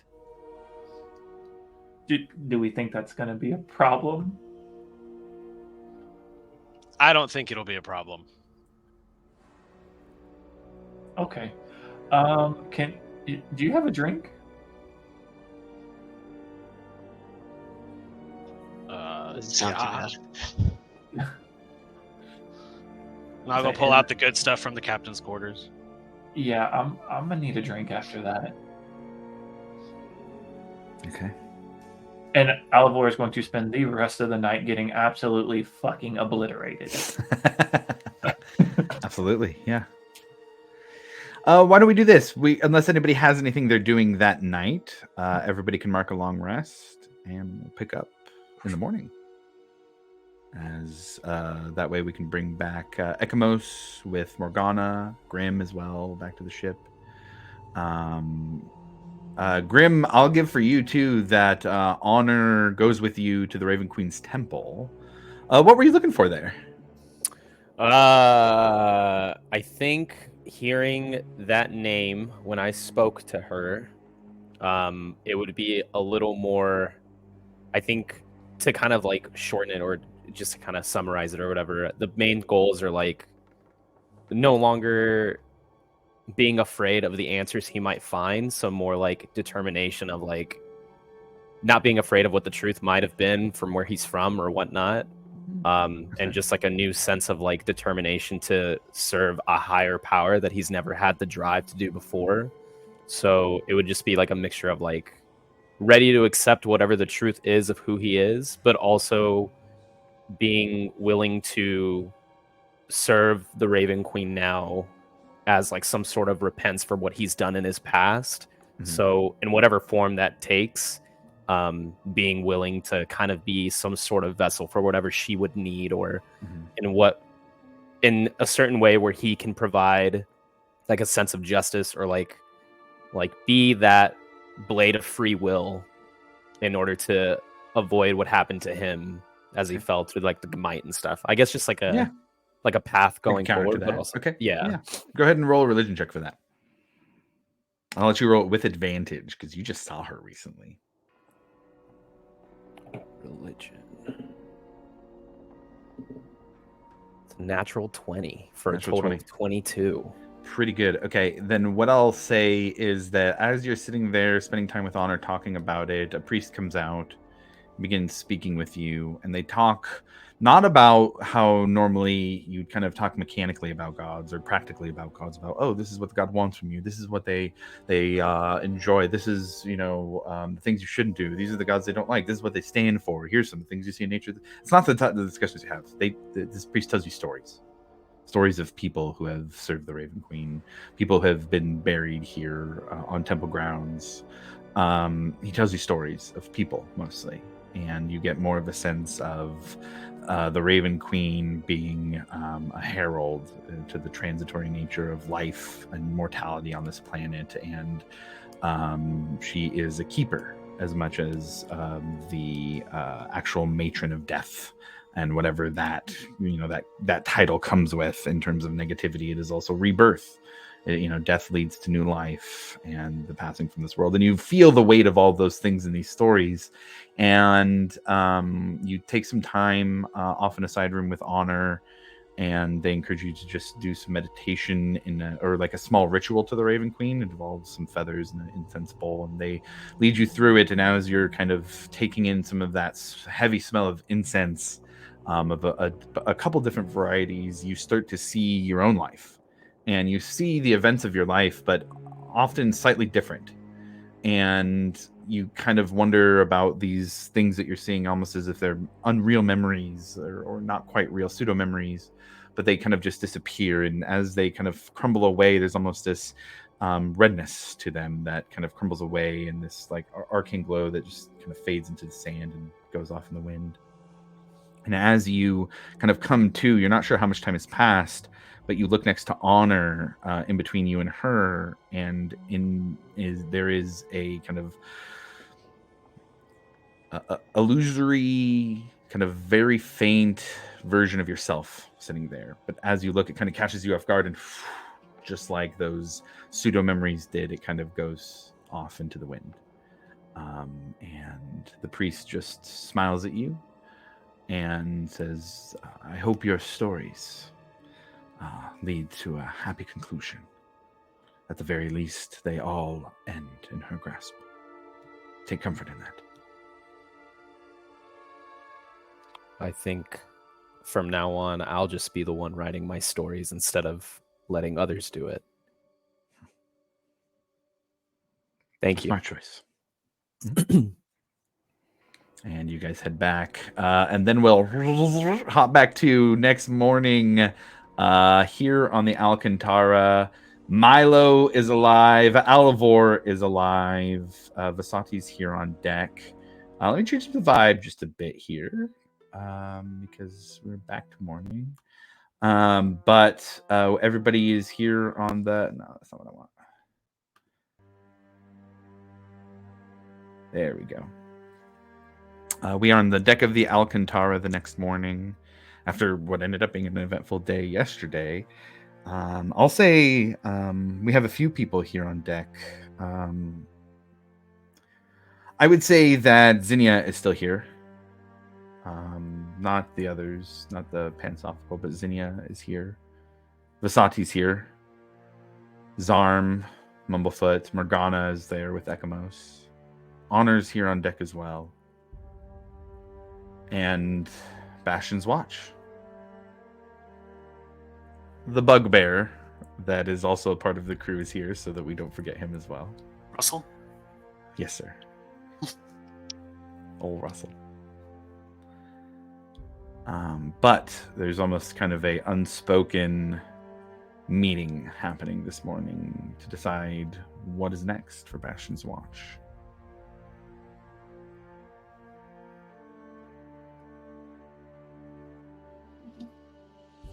I am going to stash 12,000 gold in that little hiding spot on my desk before I leave my room. It's a hell of a lot of gold. Yeah, and then I will meet with everybody on deck. Are we officially aware of what happened to everybody? Like with the big explosion, the big boom? At least I think unless the others are trying to hide that, it would be a hard thing to hide. What are you talking about? I have no idea. Big boom? I also have no idea what you're talking about. You just get silence from me. I don't say anything. Alivor fell in a ditch. I'm just Feels like, differently. I'm silent. So- Head real hard. Deception checks or What a waste of time. I'm not lying to just that dude. silent and spacey.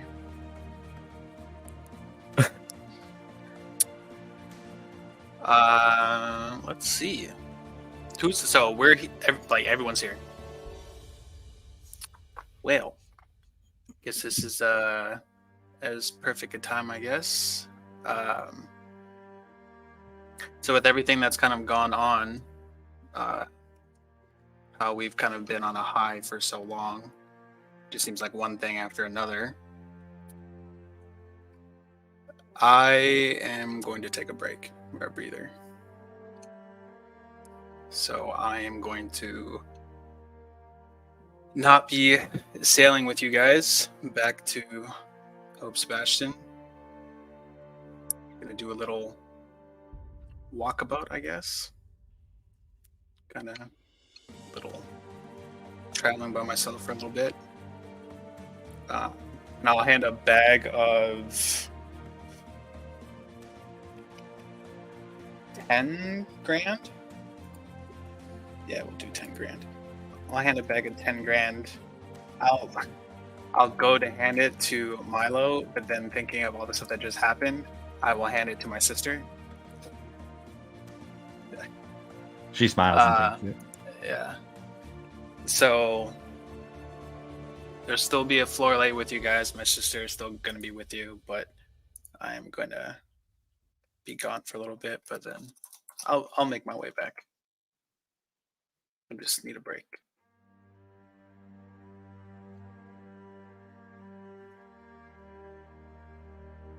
Well, That's all I that had. sucks.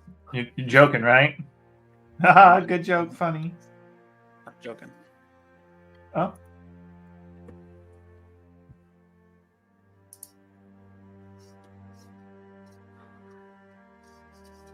I hope you find what you're looking for, Varric. Whatever that is. And hopefully, if there's any way we could help, I hope you don't hesitate to reach out. I appreciate that. And actually, I do have one more thing. I will hand this. I will give to Milo, but it is one of the sending stones that I just got.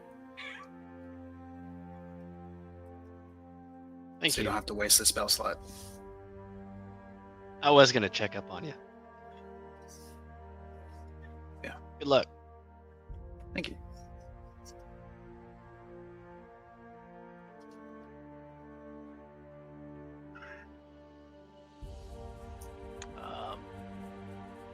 Varric, I'm sorry if anything had caused you to feel this way with what I had going on, and I feel like I have a burden because of what had happened and you losing Lumini, and I know how much he meant to you, and I just want to say I'm sorry, and I hope we can continue our relationship, and hopefully you don't stay away from us too long. Just a head nod. Got it. Right. Cool.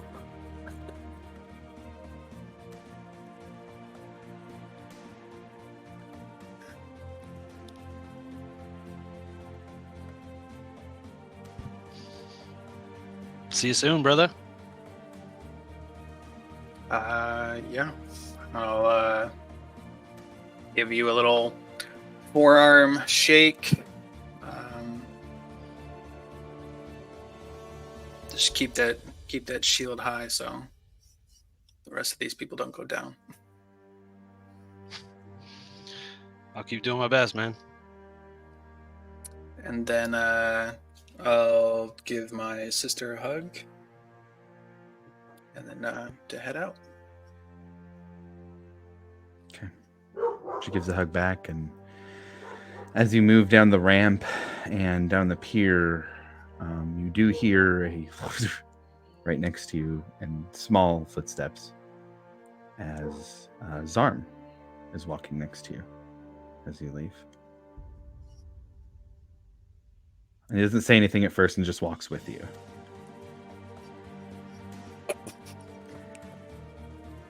And then says, I find myself in need of a brother lately. It's quite dangerous out there alone.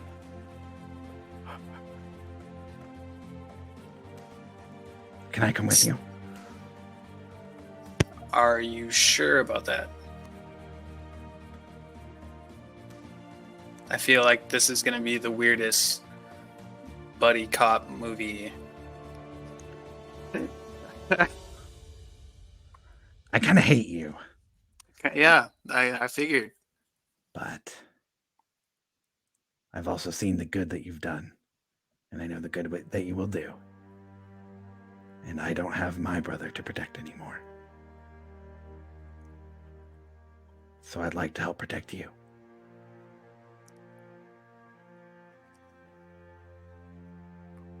Sure. I mean, I can fuck off. I can cast polymorph. I can teleport. Like whatever. I mean, if you don't want me to go, it's fine. I'll go. There's a ship that's fine. It's fine. Feel free, man. I'm very taken aback with it, so I was not expecting this. I wasn't either. But seems like there's other things guiding this group, and I'd be foolish not to go with the flow. All right, fuck it. Fuck it. Want a plum? I'll pass. Oh fuck! I knew this was a bad decision. Jesus. Or no, the equivalent of Jesus in D&D. Yeah. Magoobliet. Oh, come on. And with that, Varric heads out. And I think that is a good place to end the session for the day. We'll be back in a couple weeks as the party decides what they would like to do next. But thanks for those tuning in and watching the VOD afterwards. We'll see you on the next one.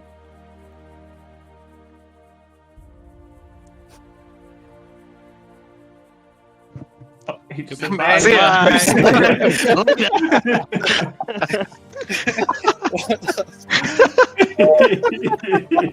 Bye.